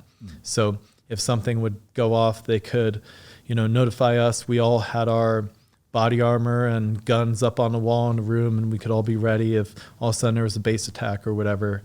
And then I was fairly busy because, my first kind of main qual, I would say, was like being a heavy machine gunner. But then the real like school I did was became like a source handler. So I would talk to all the kind of locals in the area that we had a relationship with, and they would tell us about IED makers and bomb makers and different targets, and we could run that through our intelligence, find out, what's going on in the area, and then go out and go after bomb makers and Fallujah and everything. How was that? I know the school you're talking about, and it's a little sensitive of mentioning it, so I will be kind of delicate with what we talk about. But did you find that the training that you went through and then actually applying it, what was the difference between the two? Like, was it expectation versus reality kind of thing? Was it useful? Was it a lot different? Were there things that surprised you? How was it? It was definitely useful, and they train you for, I'd say it'd be, doing it in an environment where you don't have a base and all the support and things like that. So it was probably easier. I also had a lot of support from, we had interpreters who had been there for 5 or 6 years, had relationships with these people for 5 or 6 years, and they knew them really well. So some people had just been, sometimes they were a new source, or sometimes they had been doing it for years. But these interpreters knew this area, knew a lot of the bad guys in it already, and they could tell me, I think he's lying, or because they knew the language better, and they were super, super helpful for everything I did there, and it was pretty powerful as a new guy, because I could know sometimes more about the mission than even my chief or OIC, because I was getting it directly from the source, talking it over with the interpreter, coming up and then briefing them on everything. And so it was pretty cool as a new guy to have that. It seems like a kind of a strange position and capability to put a new guy in, Yeah, but I think they looked at, like, I was a little old. I was 23 when I went in, but at this point I was 26 in Iraq, and I had a college degree, and I was good, like really good writer. So, and we joke. A lot of people say this school is almost like picking up chicks. Yeah. Being able to talk to someone, get information, make them feel comfortable, build rapport, all that stuff is almost, and even, going to college, going to bars, you're practicing that all the time. Yeah. So it was something I was pretty good at. I remember there was like a senior chief and different, very high ranking people in that school I went through, and they were like handwriting their papers, and I was literally done and left for the weekend when they were working on their second rough draft. Oh, wow. And I was done with all 7 papers already, everything confirmed good, passed the course, when these guys were like, so being a fast typer and a good writer was like priceless in that. Yeah.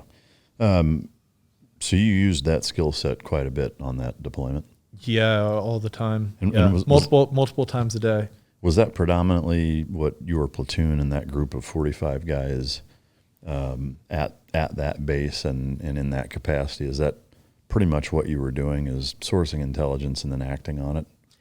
Yeah, and I think it was only me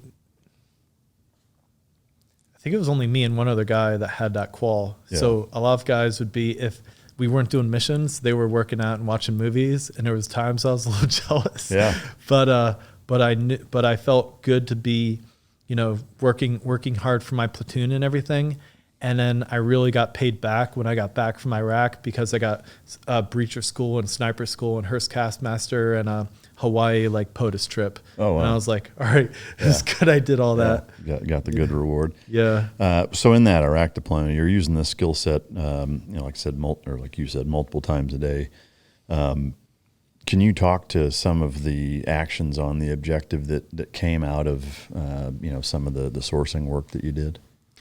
Yeah, so we were going after this one, known IED maker, and going after him and his son. They lived in houses next to each other, and we went up and did I think it was one squad took one house, one took the other. We go through, and just kind of go in, and there's like, probably 10 people in the family in each house, and you're kind of going through doing the stuff. I know his son ended up going for a gun and getting smoked. This guy we took, and we're like, where's all the stuff? Where's the bombs? He's like, oh no, I don't know what you're talking about. He's missing his fingers from even blowing himself up before. Yeah. And we're like, I had been told by the source that he had like a secret compartment in his house where he kept things in. So we ended up using one of our ladders, going up on the roof, going. I remember digging with the EOD guy. I'm like, be really careful where we're digging here. I don't want anything to go off. And we're going through. We don't find anything in there, but he ran like explosive. He put like explosive stuff that there had been explosives buried there. There wasn't at the time. And then we kind of dug up the yard, tried to find things. Didn't find anything there. But brought him back on base with us. I remember doing biometrics with him. You ever see the movie Traitor where they go through and there's like different bomb makers, and they're like, yeah, you can tell a bomb maker because he'll be missing fingers, and they always end up getting bit by their work. And it was funny. I'm doing the biometrics on this guy. Take his eye, take his face, go to take his fingers, and I'm like, skip, skip, skip, skip, skip. And I'm like, oh, what happened? You got bit by your work, huh? Yeah. He goes, no, that was a long time ago. I'm like, I don't believe you.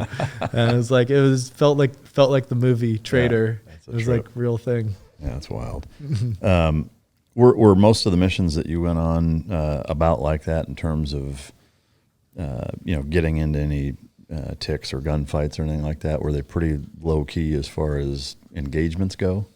Yeah, most of them were pretty low key. There was other times we would go and it was like go get guys in the middle of the night, arrest them, and we'd have them before they could even do anything. Yeah. And then there would be ones where there was community, or was it political affairs officers, and they would be going out to town, going to do, we did a bunch of key leader engagements as well. I'd be going out meeting chief of police over here, army colonel over here, and all this stuff, which was also kind of cool as a new guy. And we don't wear rank, so they don't know that that I was an E5 at the time. Yeah.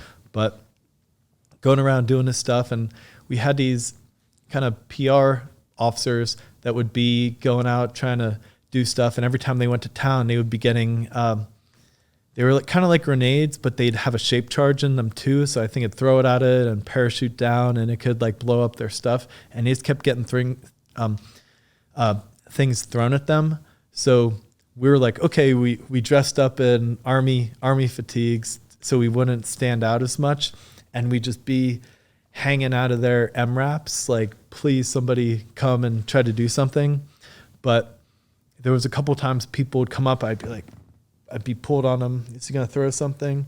And then nothing would happen. So I think they kind of knew that we were somebody different. Yeah. We kind of just looked different. Not to be fucked with, basically. Exactly. Yeah.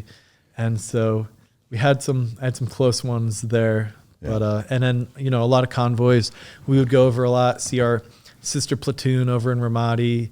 There was one time it was actually one of my kind of sources who would bring us a lot of supplies and things, and he brought us a bunch of like live turkeys to our base. So for Thanksgiving, and we kind of brought it. So we went over to Ramadi and we brought the turkeys with us and set the turkeys loose at a shark base. Oh, shit. And they're like running around. People were like, where the heck did these turkeys come from? We're like, oh, you got no idea. Yeah, that's a trip. Yeah. Did you guys have dogs with you? No, not on this one. Yeah. I did some training with them leading up to it. Yeah. And then on the next one as well. But didn't. Yeah. I would have loved to. Yeah. Were there any operations that went wrong, like that either the source burned you or gave you bad info, or that, even more nefarious, that they tried to ambush you with specifically bad information? Did that ever happen? I don't think so. It's possible that one of the sources didn't like his family members and would be like, hey, my brothers are doing all this stuff. That's fucked up. And we literally went and got his brothers in the middle of the night. And it turned out to be nothing. We didn't find anything. But So, I mean, what do you do in that situation with the source if they give you bad info like that? Is it like you give them a mulligan, or, you know, and then if it happens again, you say, look, man, you're wasting our time and putting our guys' lives in danger? How do you handle that? yeah, we gave them I mean, it could have also been that they just moved stuff as well. We're not really sure. We think we definitely knew we didn't like his brothers, whether it was because he just didn't like them or because he was actually more of a good guy and his brothers were bad guys, or it could have been might have been his cousins. But yeah, I remember this was something we kind of discussed. We weren't really sure, but so you just take the things he said with a grain of salt and try to verify it other ways, like for next time. Yeah. Did you ever have any sources that intentionally tried to fuck you guys over, or were you able to flesh that out? I don't think so. There was a time we were literally on, like down in Fallujah doing a KLE. I think I was in what's called, I had the remote weapon system in there. I was hanging out, and all of a sudden we got a call from one of our sources. He's like, hey, I see people are talking about you guys are in town, and I think they're going to try to do something. So I would try to get out of there quick. And we like kind of recalled everybody, got in the MRAP, like drove out of there. And I think it could have saved some people. Yeah. Like, wow. Him being kind of proactive, be like, hey, I think people are like going to start to try to move on you. Yeah. I'm hearing some things in town. Yeah. Wow. Any other operations or excursions that you had on that deployment that are worth sharing?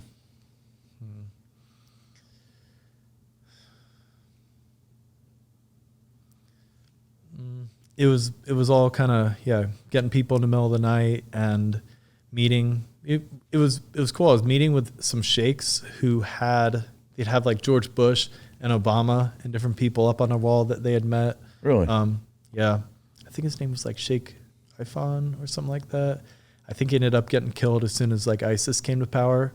But it was definitely interesting. Well, overall, it sounds like you guys did pretty good work on that deployment and got a lot of guys through sourcing intelligence and the skill set that you. The other thing that actually we got shut down for like a month.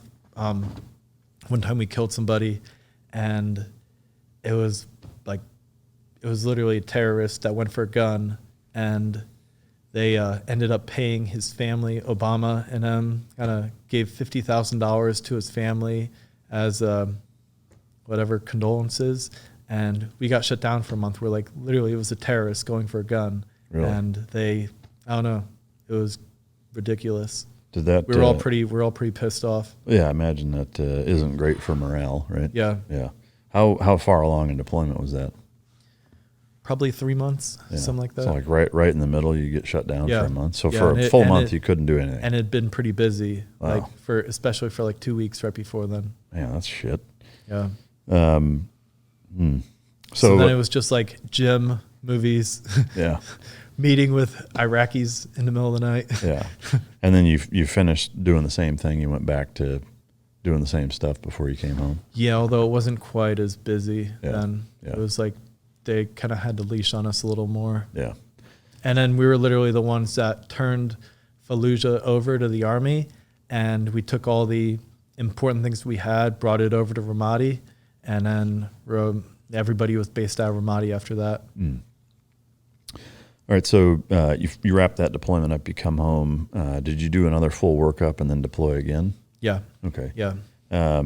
You got all those good schools in between, but then the next deployment was more of a training deployment. So we were part of the crisis response element. You know, we were all hoping to go to Afghanistan, and then we find out we get the CRE.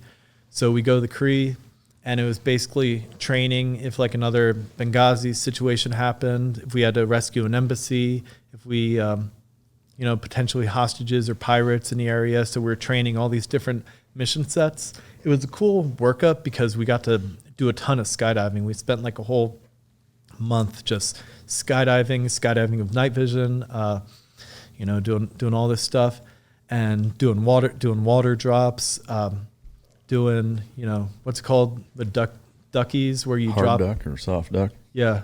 Doing all that stuff. Yeah. And it was pretty awesome.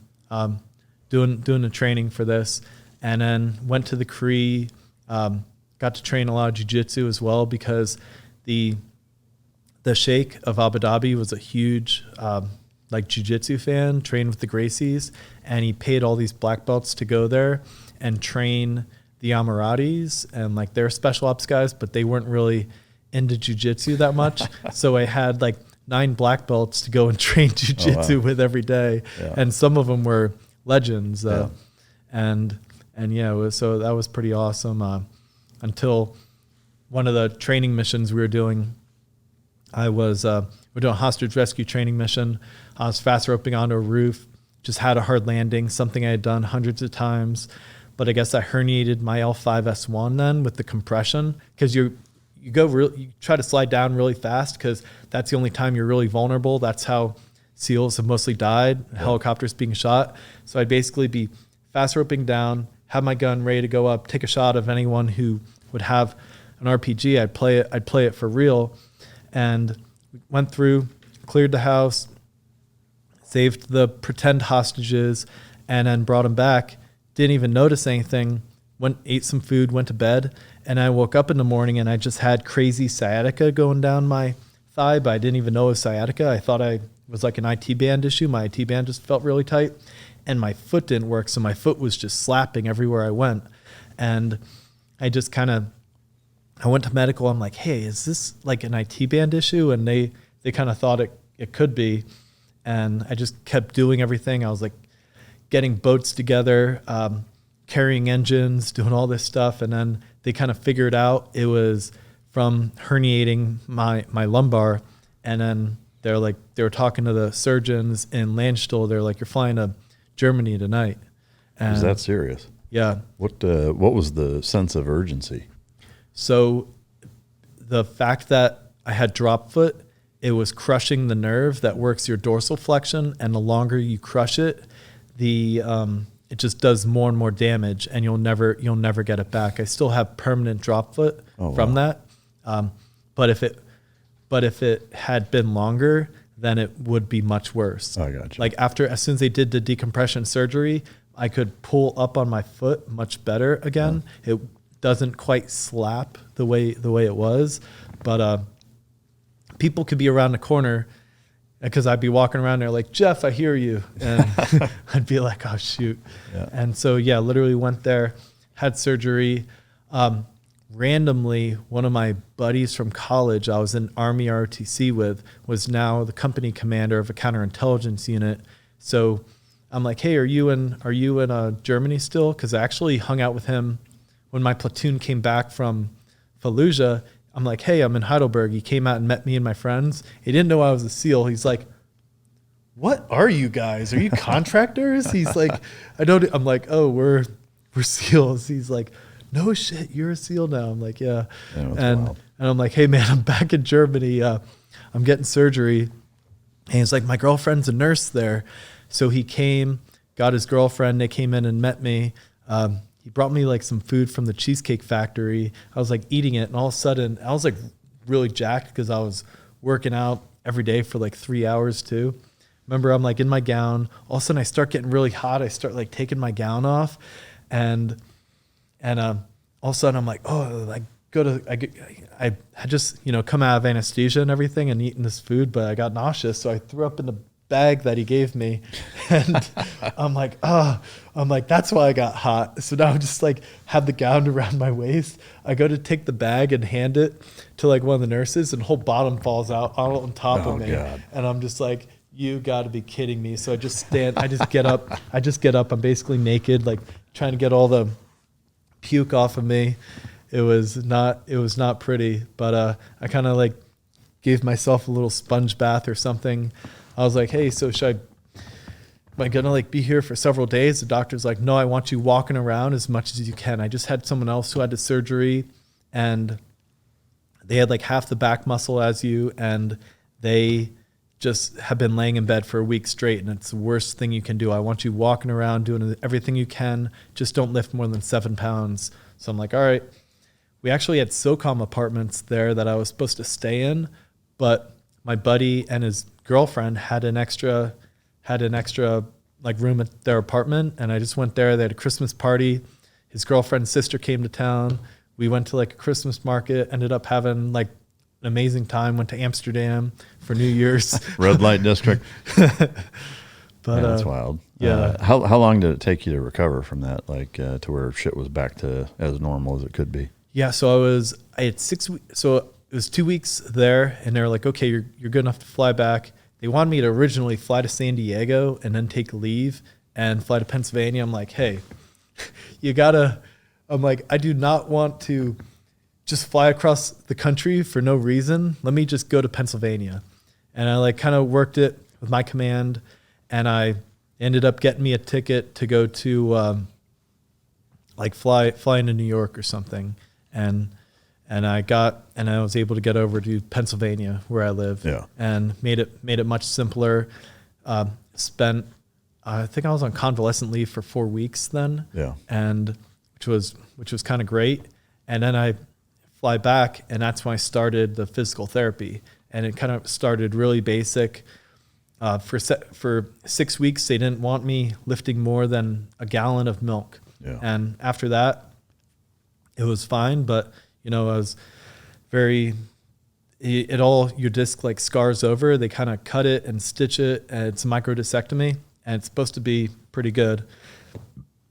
Did all the physical therapy, started lifting, got back into martial arts, and then got recruited to be a combatives instructor, went over there, and everything seemed great. They told me, you'll make a full recovery, but every 2 months, I started hurting my back, and then it became every 6 weeks, and then it became every 4 weeks, and then it became every 2 weeks. And probably, I was going up to Orange County and training with Brian Ortega and the Gracies and training at the arena, and it was just probably like more high impact than someone who had a back injury. But I thought I was going to be good, and if it's not good for that, you're not good to go back to a team. So I figured I would be fine. And I was going in, I was seeing this doctor, Norm Mosier, who was a former team guy and had been in like 40 some years. And after, having to keep going to him, we had our own physical therapist. He's like, hey, I don't think you should go back to a platoon. So I kind of got put in for medical retirement at 10 years then. Yeah. Taking one step back, at what point in your SEAL career did your brother pass away? It was when I came back from the Cree. Oh, okay. Well, so it was right in that same time. So I came back. I got to hang out with him for that month. And then he was back in Pittsburgh. And I went to... My sister graduated in that May. Okay. It was May 2013. Yeah. It was like, it was Memorial Day, basically. Yeah. So it was kind of in that transitional period between going from being at SEAL Team 5 to going to advanced training and do combatives. Yeah. Man, that's tough. So when you went to combatives, did they put you through, obviously you already had some experience doing, jiu-jitsu in college, and then, pretty intensive training during the crisis response stuff. But is there like a certification program that they put you through to become an instructor there, or is it more just like, hey, we think you're the right kind of guy and we're going to OJT you into this position? It was kind of more like OJT. There was also, they would pay the coaches at the arena MMA. It was Jeff Clark at the time, and we would go and train maybe like 3 or 4 hours a day with them and do workouts, do work on stand-up, work on like a lot of different techniques and things that were especially good as an operator. We're not teaching guys to take someone down, mount them, arm bar them. We teach them some of the basics of that so they're familiar with it, but that's not what we want guys to be doing as operators. It's using jiu-jitsu to get back to your feet and get back to your weapon, using wrestling to not get taken down, using Muay Thai to like knee someone, elbow someone, create distance, get back to your secondary. And then you can use like the clinch if there's like multiple attackers, and you can like clinch someone and use them as a shield while you're landing knees. And then that way you're only fighting one person at a time. Then they can drop and you can knock out the next guy. Yeah. And so we're doing, these, it was a lot OJT stuff, but then we also created the Combatives Instructor Course, and that's more of we all got certified in that too. We created the course, did the course, and then put other like guys who are experienced operators. You need at least one platoon to do it. So then you could go back, train your platoon and task unit if you were on training trips or deployments. Oh, okay. How long is was the certification program or course? This one was 6 weeks. 6 weeks. Yeah. And you're working all that same stuff that you were just talking about?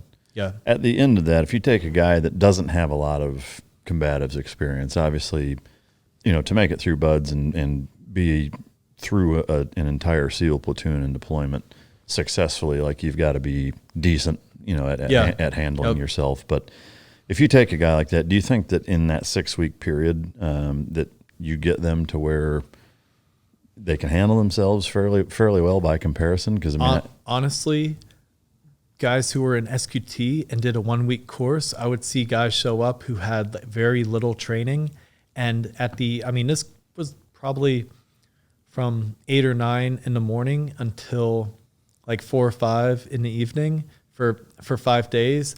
And they were like pretty lethal, and they were sprawling. They were using jiu-jitsu. We'd put them through all this scenario-based training. So we'd put them in situations and they had to react, and we had role players and they had to fight, because these guys are young, tough, durable, and athletic, in shape and aggressive, and smart. And it was techniques that were simple. We're not doing complicated arm bars. We're teaching the sprawl. We're teaching the tie clinch. We're teaching 1, 2, 3 combo punches. We're teaching elbows. We're teaching knees. And these things are all pretty simple to do.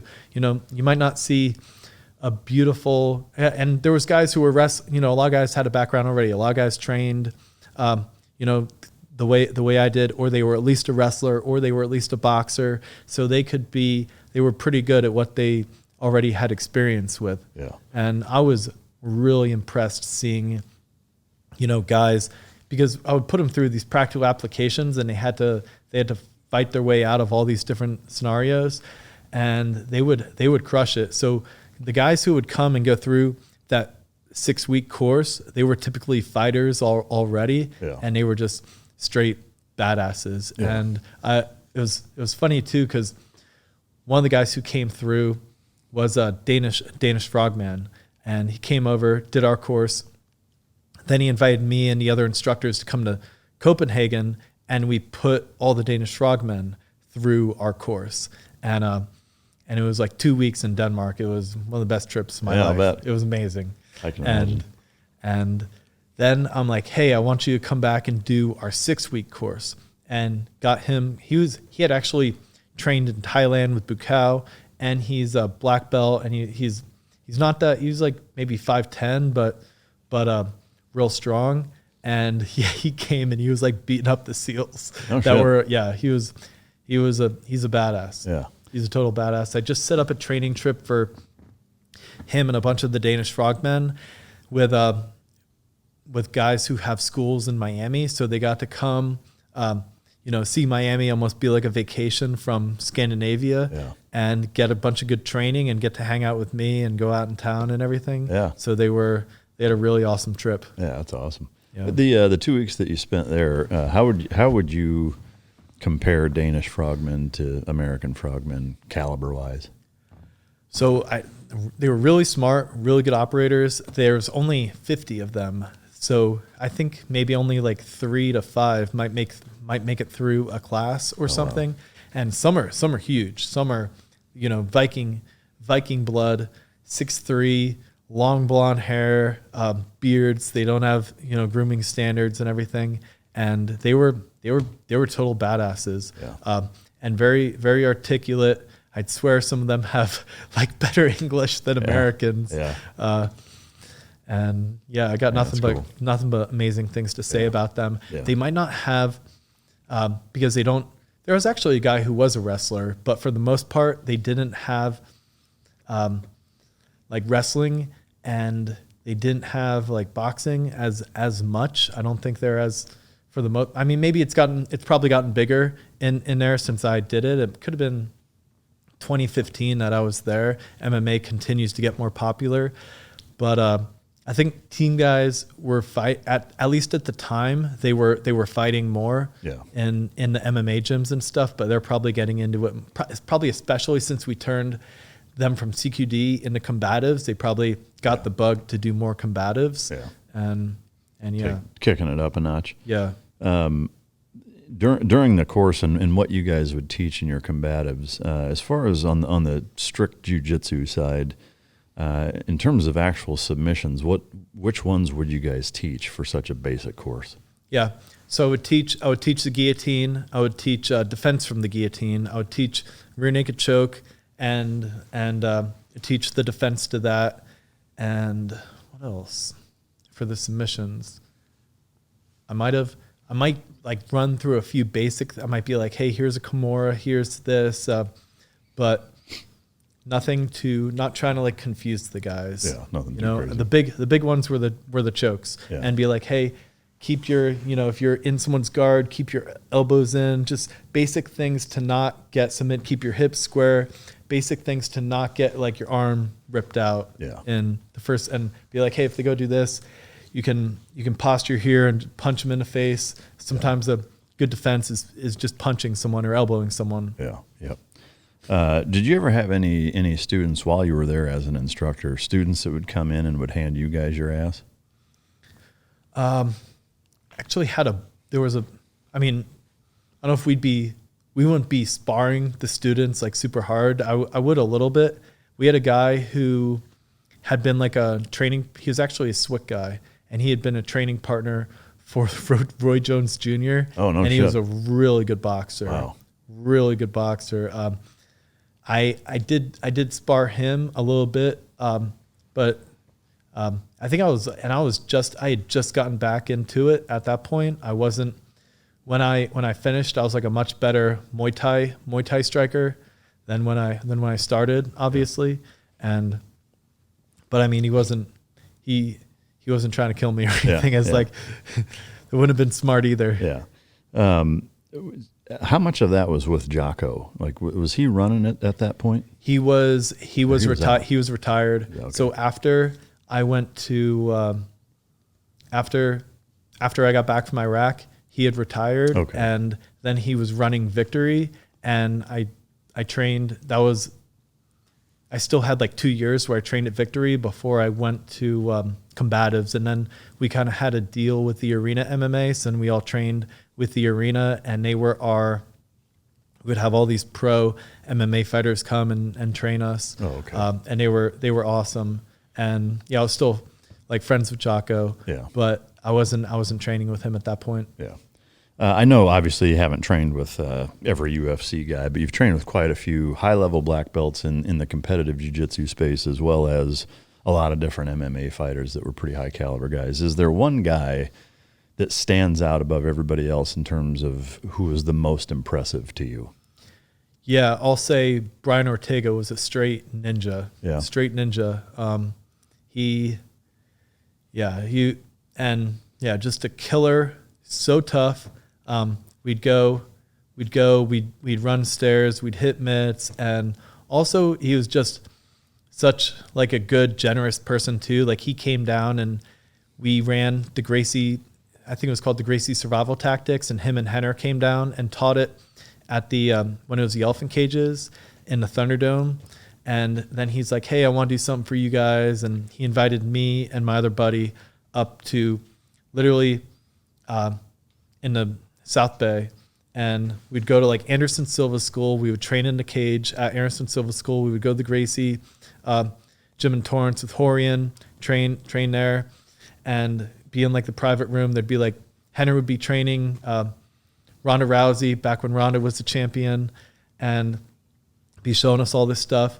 And we'd go to Black House. We'd go spar a bunch of the guys at Black House. It'd be like Lyoto Machida and Pedro Munez and all these people. But and then we'd go to his coach's garage and just like work out, do mitts. He'd be helping me with my boxing and everything there, because at that point I'd just been more Muay Thai and Jiu-Jitsu. I hadn't done as much boxing, so they really helped show me a lot of boxing. Called it, what was his brand? Black Belt Jiu-Jitsu or something. I think it was it. Yeah. Yeah. So it was just in just like a week of training. I did that twice. Trained with them for a week. A few months later, went back, trained with them for a week, and I was like a whole nother level because of that. Yeah. Oh yeah. Yeah, that's awesome. Did you ever spar, like legit spar with him or roll with him? Yeah. He wasn't trying to like kill me, but it'd be times I'd be like punching him, doing stuff, and all of a sudden he'd just like boom, like nail me. I'd be like, oh damn, that was good. That was good. He had a lot of power. You see, he knocked out a lot of guys in the UFC and everything, like Frankie Edgar and all these guys that never. Yeah. Did you roll with him? Yeah. And he's pretty dangerous on the ground too. Super slick, really good submissions, just like a submission monster. Could you hold your own with him, or did he just outclass you? He was a lot better than me for sure. I'd be like, I didn't want to just be defensive the whole time, so I'd be trying to do stuff too, and I was a little bigger than him, so that definitely helped me. And like wrestling as well, I could probably hold my own a little, because he wasn't a wrestler and I was a little bigger, but he had really good endurance. So it'd be times we'd be sparring, and I knew, because I had actually been the first time I went, I was in Australia for a month. I went with AJ Agazarm, and we were just like skydiving, and AJ taught some jiu-jitsu seminars, and we went all around the country. I was diving the Great Barrier Reef and doing all this stuff, and we did a lot of partying there as well with like Australian girls and everything. Yeah. So I came back, I wasn't in the best shape. I'd be sparring with Brian. I'm like, oh, he's just waiting for me to get tired, and then he'd just like take me out. Yeah, that's awesome. Because he had like incredible endurance. He would do like, when he would train, he would do like 10 5-minute rounds and stuff, doing mitts and everything. Yeah. He has incredible endurance. Yeah. Do you have a favorite submission? Let's see. Really, I have a really good rear naked choke. I have like a special way that Henner actually taught me that like nobody can really get out of, and so I added that to the Combatives program, that people you can block people.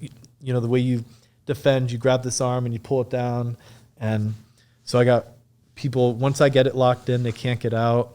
Good guillotine. When I would go to other gyms, and because I trained with Dean Lister and Jocko, there was a lot of heel hooks in my gym. So I'd go to other gyms. I'd heel hook a black belt, and you'd be like, "You're not allowed to do that." I'm like, "Well, I just did." Yeah, that's great. But I actually really like Muay Thai. So my Thai clinch is, I just have a really strong Thai clinch. There was times I would do it to a friend of mine, and he'd almost pass out.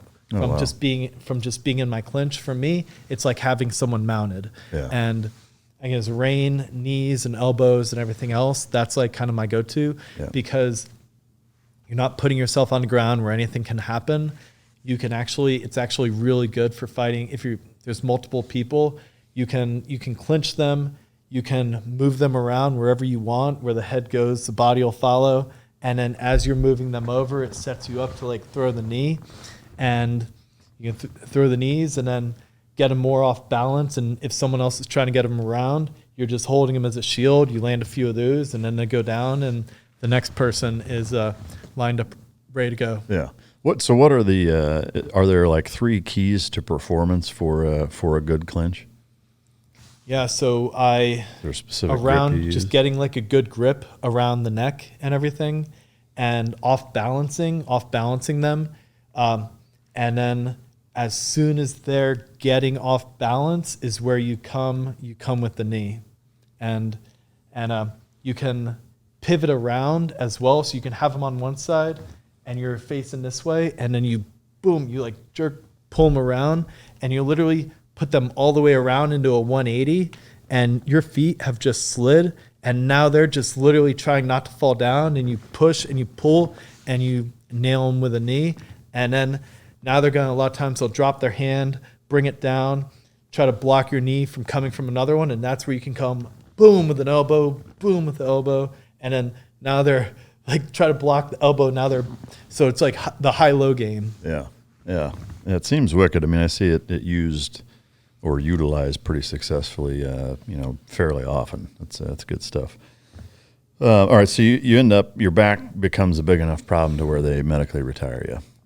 So now kind of a plan B basically is that you're out, maybe, or probably weren't anticipating being out.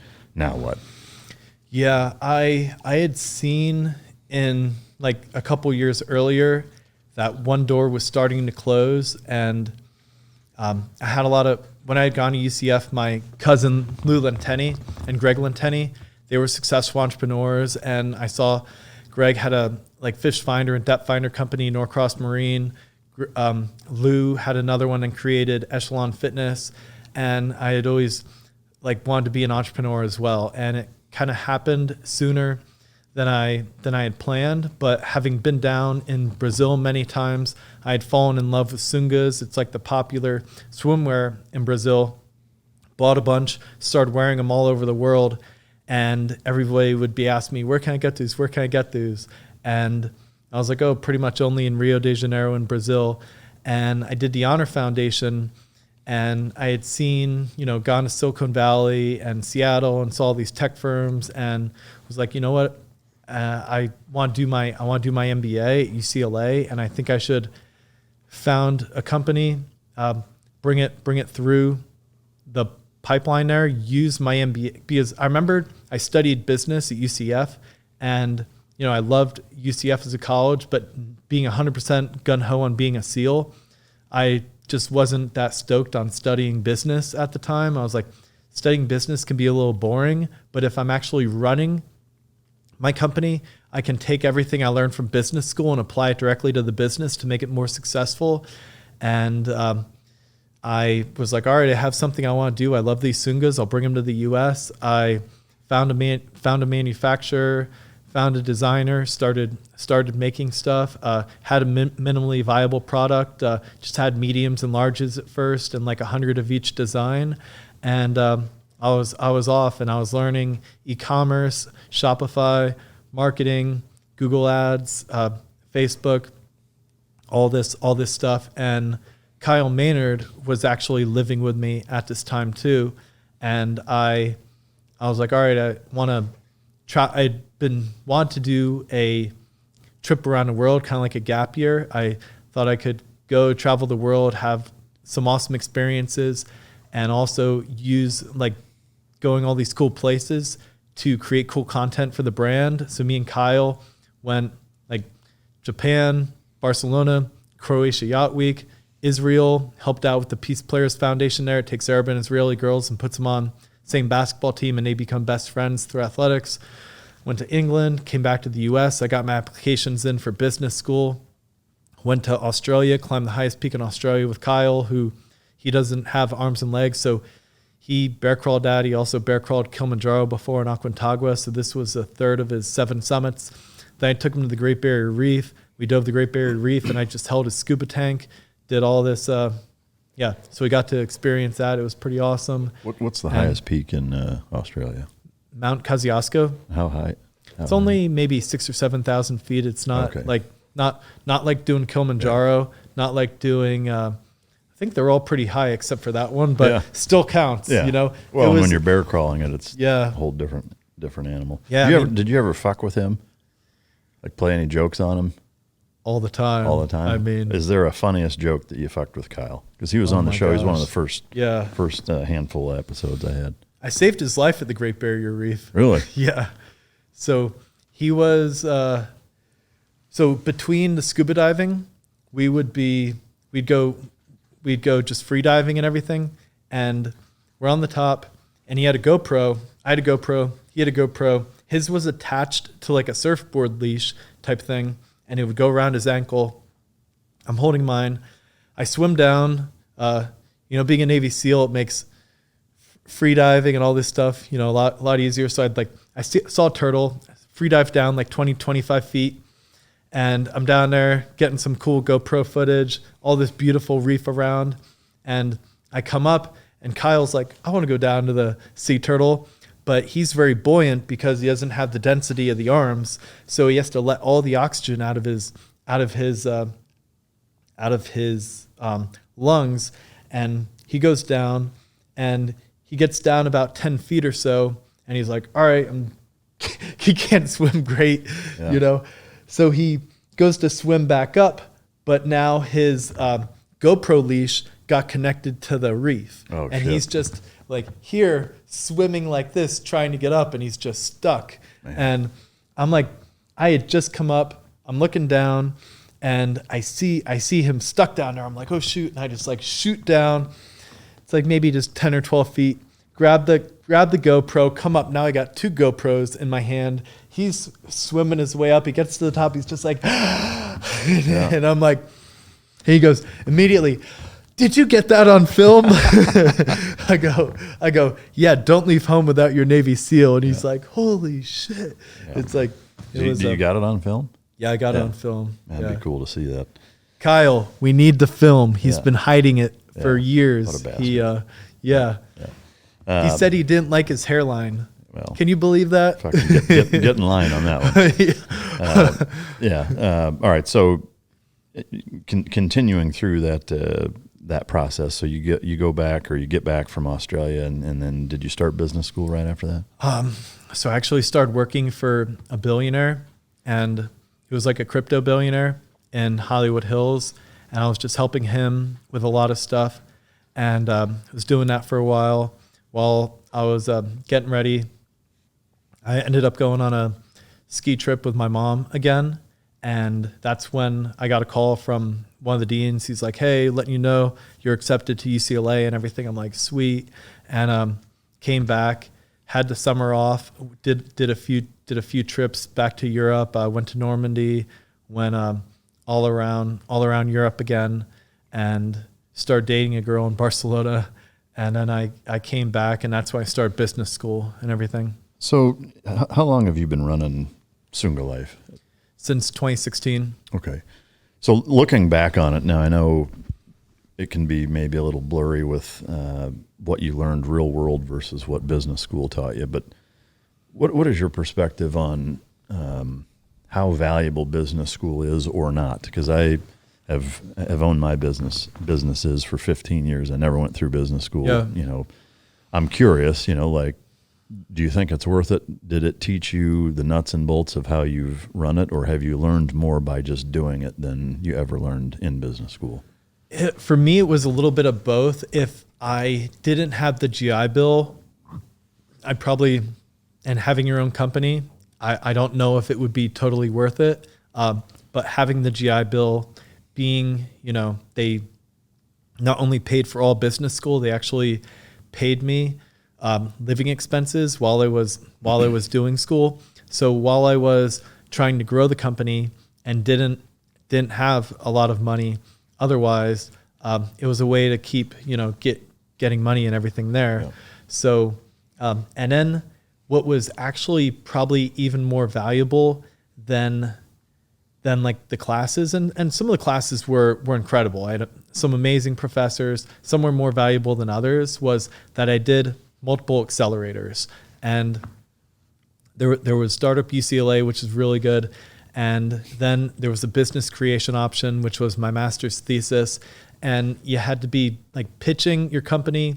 You'd go in. At this point, it was all on Zoom because COVID happened, and UCLA got really scared of COVID. Yeah. So I was doing it on Zoom, which I probably would have been more upset about, but my company was e-commerce. I could be remote anyway. So I ended up going to Brazil for a month, was able to do things and go home to Pennsylvania. My sister had a new baby. I was seeing them, but I was doing these accelerators on Zoom, and I'm just pitching the company over and over. you're doing it with VC, like venture capital people, like really successful entrepreneurs that had either raised tens of millions of dollars, founded really successful companies. You're pitching them about your company, and they're giving you feedback on it, giving you ideas, and you're going through. You're having other business school students who are really smart. They might not be an entrepreneur, but they might have worked marketing for like a random tech company or Disney. People worked at Disney, people worked at Boeing, Northrop Grumman, Uber, all kinds of stuff. And so having people who are like very smart in their field be able to contribute and have people help me write my pitch deck, write my business plan, where before my business plan was all in my head and I was just doing it, rather than these like really helped me professionalize those things. And also it made me a better speaker and talking about my company and the important things to hit and getting feedback over and over and over and over. And there was times it was almost like speed dating, where you'd be online, tell someone about your company for like 2 minutes, then boom, next person, boom, next person. I'd have to do it 20 times in some of these meetings. And that ended up being really, really valuable. And also the directors of these, I did the Anderson Venture Accelerator as well. And they were all just incredible. I got some money for grants and things as well. So it was for me, it was a priceless experience. Yeah. I couldn't, for a veteran who has access to the GI Bill, I couldn't recommend it more. Yeah, that's awesome. So I mean, you had already had your company for several years before you went through it. Yeah. As you're pitching it to some of these guys, whether they're VC guys or PE or whatever, were you like, I've already owned this business for 4 years. It does work. Here's the data on it, or whatever. Mm-hmm.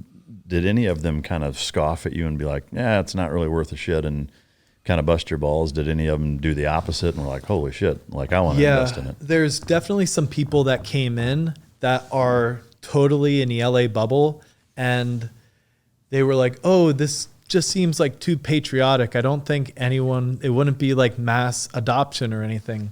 I was like, are you familiar with like Black Rifle Coffee? Do you know the types of numbers that they're doing? And they're like, no, I don't know what that is. I was like, well, there's a company cup. They're like, you're holding it, or they'd say, oh, you're holding a gun and you're Silkies. I think it's going to turn off most of America. And I'm like, no, it's not. There's literally a company that their symbol is a gun, and they sell like $60 million a month of coffee, you know?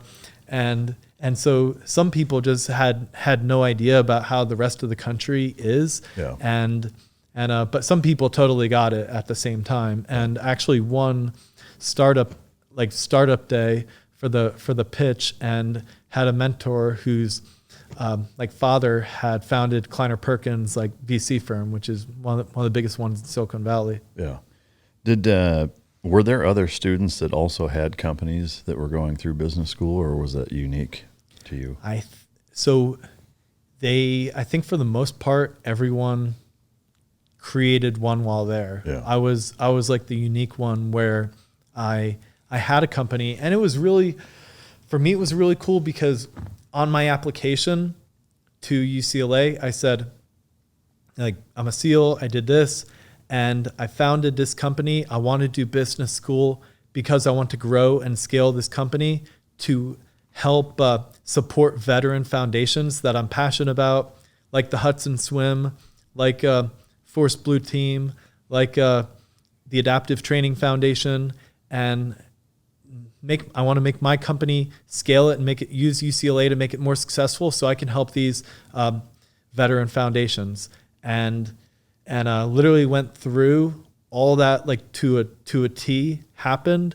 And I remember giving my pitch. I want to do the business creation option. I want Sunga Life to be my master's thesis. And literally I remember while I was given my presentation for that, I kind of got like the goosebumps. I'm like, wow, I literally executed that to a T. Yeah, that's awesome. It was really cool too. I mentioned Bobby Hoffman, and he was, my instructor during INDOC, and he ended up being like, hey, I want to hit you up about, I want to go to UCLA and make like a golf company. And he ended up founding a Hooli Golf. I don't know if you've heard of that, but it's like a really cool golf shirts and bags and different cool. stuff. And it's like got the hoolie and a golf thing. Yeah, and neat. he's always like hitting golf and making all this awesome apparel. And so I like just told him about what I did with Shopify and all the e-commerce kind of things I learned and best way to go about some stuff. Yeah. And that was kind of cool. Like having my guy who had put me through training, now I got to help him out with some stuff too. It's weird how the world works that way. You know, like some of the guys kind of similarly that I talk to now that are either asking me for advice or even not even necessarily that, but just being in such a different place where kind of the roles have reversed a little bit. It's weird. So for you kind of moving forward, do you have a kind of an end game goal with Sunga Life? Is it something that you do want to scale and sell ultimately and exit out of, or do you want to stay at the helm? Like what does success look like, and have you already achieved it? Yeah, so that's kind of the goal, sell it. I've had other opportunities come up along the way where, I founded this a train club. Apparel, it's kind of up and down. It's seasonal. You have to worry about sizes and all kinds of like some merchandise that's not moving. It's kind of a tough business, I realized. So that's why I kind of also went into train club and kind of, it's like me, Rob O'Neill, Drew Platis, Kaj Larson, and then Mike Spinoza. We got some partners who are more construction guys and things too. And it's really like a state-of-the-art facility. We have these shade structures. It's almost like a Coachella tent that it's outdoor, you're on turf, yard lines, and you get to shoot, and then you get to go inside, have like an awesome meal, get a shower. You get to do sauna, cold plunge, have a state-of-the-art gym, and then there's a 150-yard range, 300-meter range, and it's for people that want like a really like nice, safe, and be trained by some of the best operators in the world. It's like best place you can train. Yeah, that's awesome. We even had like Jake Paul flew in a helicopter, shot with us before one of his fights. What did you think of him without sugarcoating it? Of saying, oh, he's a great guy, because it seems like everybody says that about everybody. And you're like, oh, you met so and so. What's he like? Oh, he's the best dude ever. Like you never hear anybody. Or like at least I don't ever hear anybody say, yeah, he was a total prick. It's like you see Hollywood interviews and it's like, oh, what was Robert De Niro like? Oh, he's the nicest guy. And like that's what everybody says. Was Jake a dick? Was he cool? I mean, he was as nice as he could be. So I actually met him originally in 2018 when he was he was going to originally get into boxing. And sorry. You're fired. When you should have answered it, actually. It's my buddy Kaj Larson. Yeah, put him on the hot seat real quick. Kaj, what are you doing?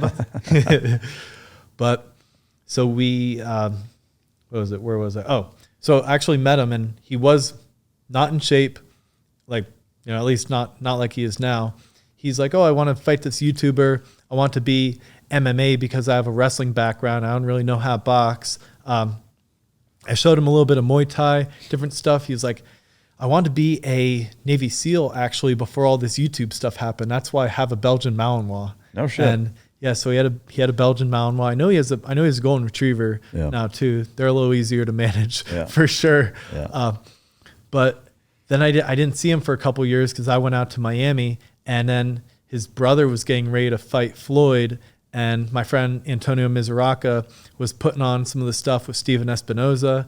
And I got to see Jake again. I'm like, what's up, man? Like, I was training with you at your place. He's like, oh, yeah. And then, like, shortly after he came out, we went shooting. He's like, oh, shoot. He's like, what? He's like, what are you doing here? I'm like, this is my range, bro. He's like, no way. And, yeah, we hung out, shot, and he took instruction amazing. But he's so coachable, probably from years of boxing now at this point. He just if he did one thing that was a little off, he'd be like, hey, yeah, elbow in here, more here, step like this. He would follow it to a T. Probably just from years of being coached, you got to be really good at following instruction, and he knows his body. And I ended up helping him a bunch with his charity as well. He has Boxing Bullies. Yeah. So we trained in the Bronx. underprivileged kids in New York, did one in Miami. I'd put the kids through, me and Kaj actually put kids through like a Navy SEAL workout. Yeah. So it was awesome. And I know the guys that helped put on, that like run his charity as well. And there's times, hey, it doesn't seem like it's going to work. His schedule's going to be a little tough. Let's just put it off. He's like, no. I'm like, I don't care what it takes. I'm going out there. I'm going to do this stuff with the kids. It's like really important to me because he knows how important it is to the kids. And he's like down to earth, chill. He's just into training and not into partying, hardly drinks. Yeah. Like, can't say enough good things about him. Yeah. And he knows how to sell a pay-per-view as well. Sure that's where a lot of the stuff comes from. Yeah. So he's fighting Mike Tyson this summer. Who do you think is going to win that? Because you've been on Mike Tyson's show. I want to talk about that too. So I know kind of both of them. I mean, if Mike connects, Mike's just got insane power, and it's the last thing to leave. If you see him hit mitts, it looks like any one of those punches could kill someone. And he's 58 years old. Yeah. On the same token, did you see his fight against Roy Jones Jr.? You know what? I saw highlights. Yeah. I didn't see it. Well, I mean, even the highlights will give you enough of an idea. Like, it was pretty underwhelming. Mm-hmm. Yeah. You know, so I mean, because I agree. Like, I've seen some training clips of him hitting mitts, and I'm like, holy fuck, how is that dude still throwing his hands like that? Mm-hmm. But then you see him fight Roy Jones, even if it's just clips here or there, and it's like, man, that doesn't look that fucking great. Yeah, I wonder if maybe they didn't. It was kind of an exhibition for that one. Like a gentleman's thing. Maybe they were like, let's not. You know, we're in our 50s. Let's not like give either of us CTE or anything. Yeah. But like Jake, you know, I've been to several of Jake's fights, and he's got insane power. And his last two ones, he ended the guys in the first round. I think it's just tough being 58 and the endurance. I think Jake should win. He's been training nonstop for years. But if Mike connects, then it's game over. Yeah. I agree. So you've been on Mike Tyson's It's 28 versus 58. Yeah, it's crazy. It's a prime versus if you like look at, not saying anything bad about him, but look at someone who's like Holyfield, and a lot of boxers, look at Muhammad Ali. A lot of guys like lose a lot, and Mike looks amazing, but still. Yeah, he's almost 60 years old. Mm-hmm. So you were on his podcast, right? Yeah. How did that happen, and what was that like? So I got connected with who's now a very close friend, Chris Canale, and Chris was the the CSO for the Tyson Ranch and all their CBD stuff.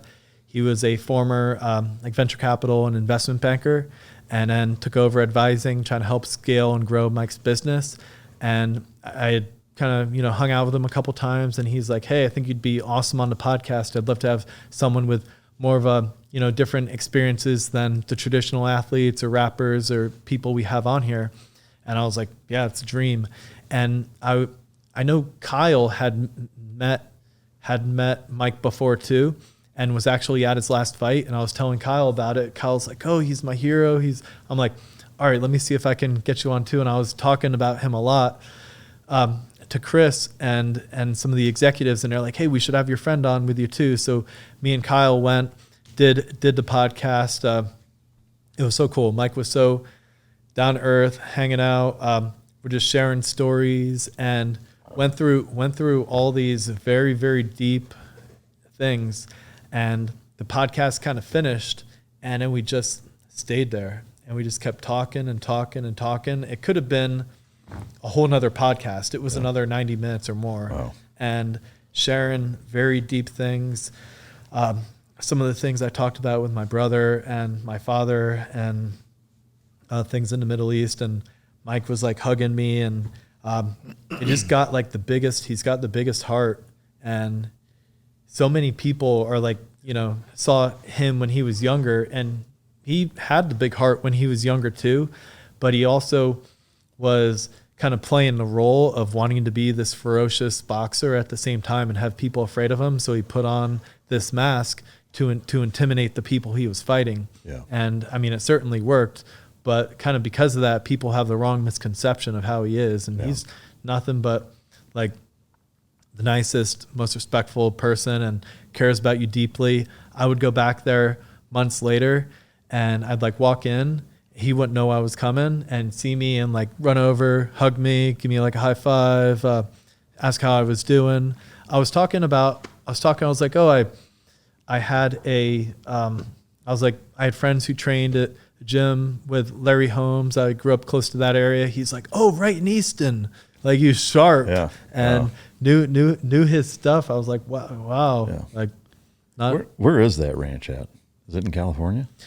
Yeah, it's in like South LA. Oh, okay. On just south of Santa Monica and everything. Yeah, that's awesome. It's not, so that's not a real ranch. It's more like this. Yeah. And they got kind of a whole hangout area. They got their studio, and then they have the hangout area, and they're doing all the business. It's like their office as well. Yeah. But then they had a real ranch where they were doing that stuff that was closer to where like Coachella and everything was over in Indio. Oh, okay. Man, that's cool stuff. I'd love to meet him sometime. Kind of similarly, like I remember growing up watching him fight. I was a huge fan as a young kid watching him fight, and man, it'd be surreal to meet that dude. That's really cool. I had a really my favorite part of doing the podcast. We're talking about these different things, and there were some really funny parts actually. But he's going through, and he's like, "Oh, he's like, yeah, you got the swimsuit company." I was like, "Yeah, Mike, I remember you wearing a Sunga. You're wearing a Sunga. You had a tiger on a chain," and they literally pull up the video. Mike's like, "What?" He's like, "What was I doing with my life?" It was hysterical. And then they start going through the bikinis, and he's like, "Oh wow, the girl's really hot that you got on there." And I was like, "Oh, that's my girlfriend Bianca." And he goes, "The most dangerous guys always have the hottest girls." And I'm like, Mike Tyson just called me dangerous. It was like it was awesome. Like thinking back to when I was 7 years old playing Mike Tyson's Punch Out, and it's like, this guy's going to call you dangerous. Yeah, he'd be like, bullshit. Yeah, that's awesome, man. Super cool. So what now? Yeah. So, just trying to, I'm actually a very devoted uncle as well. So I'm always going back to Pennsylvania. I love my little nephew, my little niece. My sister's about to have another. I'm super excited for that. Just one of my favorite things is going and helping babysit and see them. Yeah. No plans of having kids yourself? I do. Just got to find the right woman. That's been a little more challenging for me, but I think eventually it's gonna happen. And in the meantime, just trying to make myself as successful as possible. Try to grow these companies, scale them, and have some other ventures I'm gonna continue to do. Just kind of be a serial entrepreneur, and then be all the stuff from Force Blue Team to Adaptive Training Foundation, Hudson Seal Swim with Bill Brown, and I just came back from Utah with skiing with amputee veterans, the High Fives Foundation, and ATF over there. It was just a incredible week taking amputee veterans and people with spinal cord injuries skiing for the week. It was just incredible. Yeah, it's super cool. I even make like custom silkies for them to go skiing in up there. That's awesome. We get some really fun content for that. Cool. Yeah. With Sunga Life, do you have like a target goal of, if it gets to this point, then I'll try to sell it kind of thing? Or is it just kind of taking it as it comes? Taking it as it comes. And it went up. I had a really good 2020, really good 2021, was almost at $1 million for the year. And then it's kind of been tougher again. There were some updates on Facebook that made the advertising a little harder. I recently got a new marketer that's trying to help me revamp it, get it back to where it was, and then even more hopefully. But that's why I don't want to have all my eggs in one basket, and I've jumped into kind of building this range. We have over 100 members already, and I think it's going to be really successful once it's going. Yeah, man, that's awesome. Well, man, you got a hell of a story. It seems like you either know everybody or know somebody who knows everybody. Like it's like one story after the next, that you were here with this guy and doing this or what have you, and I feel like I could ask you a million questions about all of it. But super interesting story and an impactful one. I think the resiliency component between SEAL training and then, the loss that you've experienced in your family and then, getting injured and starting your own company. It's all super inspiring and just a great story all around. So I appreciate you coming to share it. Anything else you want to mention before we wrap up? No, just thank you for having me on. It's been awesome to finally meet you in person. And I've had a lot of, friends on here through the years and listen to your stories with them and everything. So yeah, just appreciative to be on here with you and everything. I'll definitely have to bring you out for the Adaptive Training Foundation stuff. Awesome. Come by the gym. They're building a beautiful $20 million campus where it's going to be state-of-the-art building. They got a pool. They got a turf field, like stadium built in there, and got tiny homes surrounding it where all the athletes who come into town to do the training can stay, cook together, do all this stuff, and really honor some of the veterans that haven't made it. Yeah. So that's really cool. Where is the training center at? So right now it's over in Carrollton. Okay. Yeah. Oh shit, it's right by here then. Yeah. Yeah, that's awesome. Parting gifts. Everybody who's on the show gets. If you want to open that black box, thanks to John Johnston and Champion Choice Silver. Wow, awesome. I love it. That's so cool. You can match some shit kickers with that. So yeah. If you wouldn't mind showing that to the camera real quick. Oh, yeah. Yeah, so these buckles have turned into a really neat project. I mean, they're all custom made by this company, and John graciously donates them to all the guests. So can't thank him and him enough for doing the donating of the buckles and lining them up, the design, all that stuff. He works his ass off with that. So thank you to John. Appreciate you, buddy. And thanks to Champion Choice for making them. Thank you to you again for coming. To the listener, I sure appreciate your support. I'm not naive to the fact that we wouldn't have a show without you guys watching it. So that's not lost on me. I'll never take it for granted, and I do appreciate you guys tuning in to every episode. I hope you enjoyed it. If you didn't, you can choke yourself. And until next time, this is Mic Drop.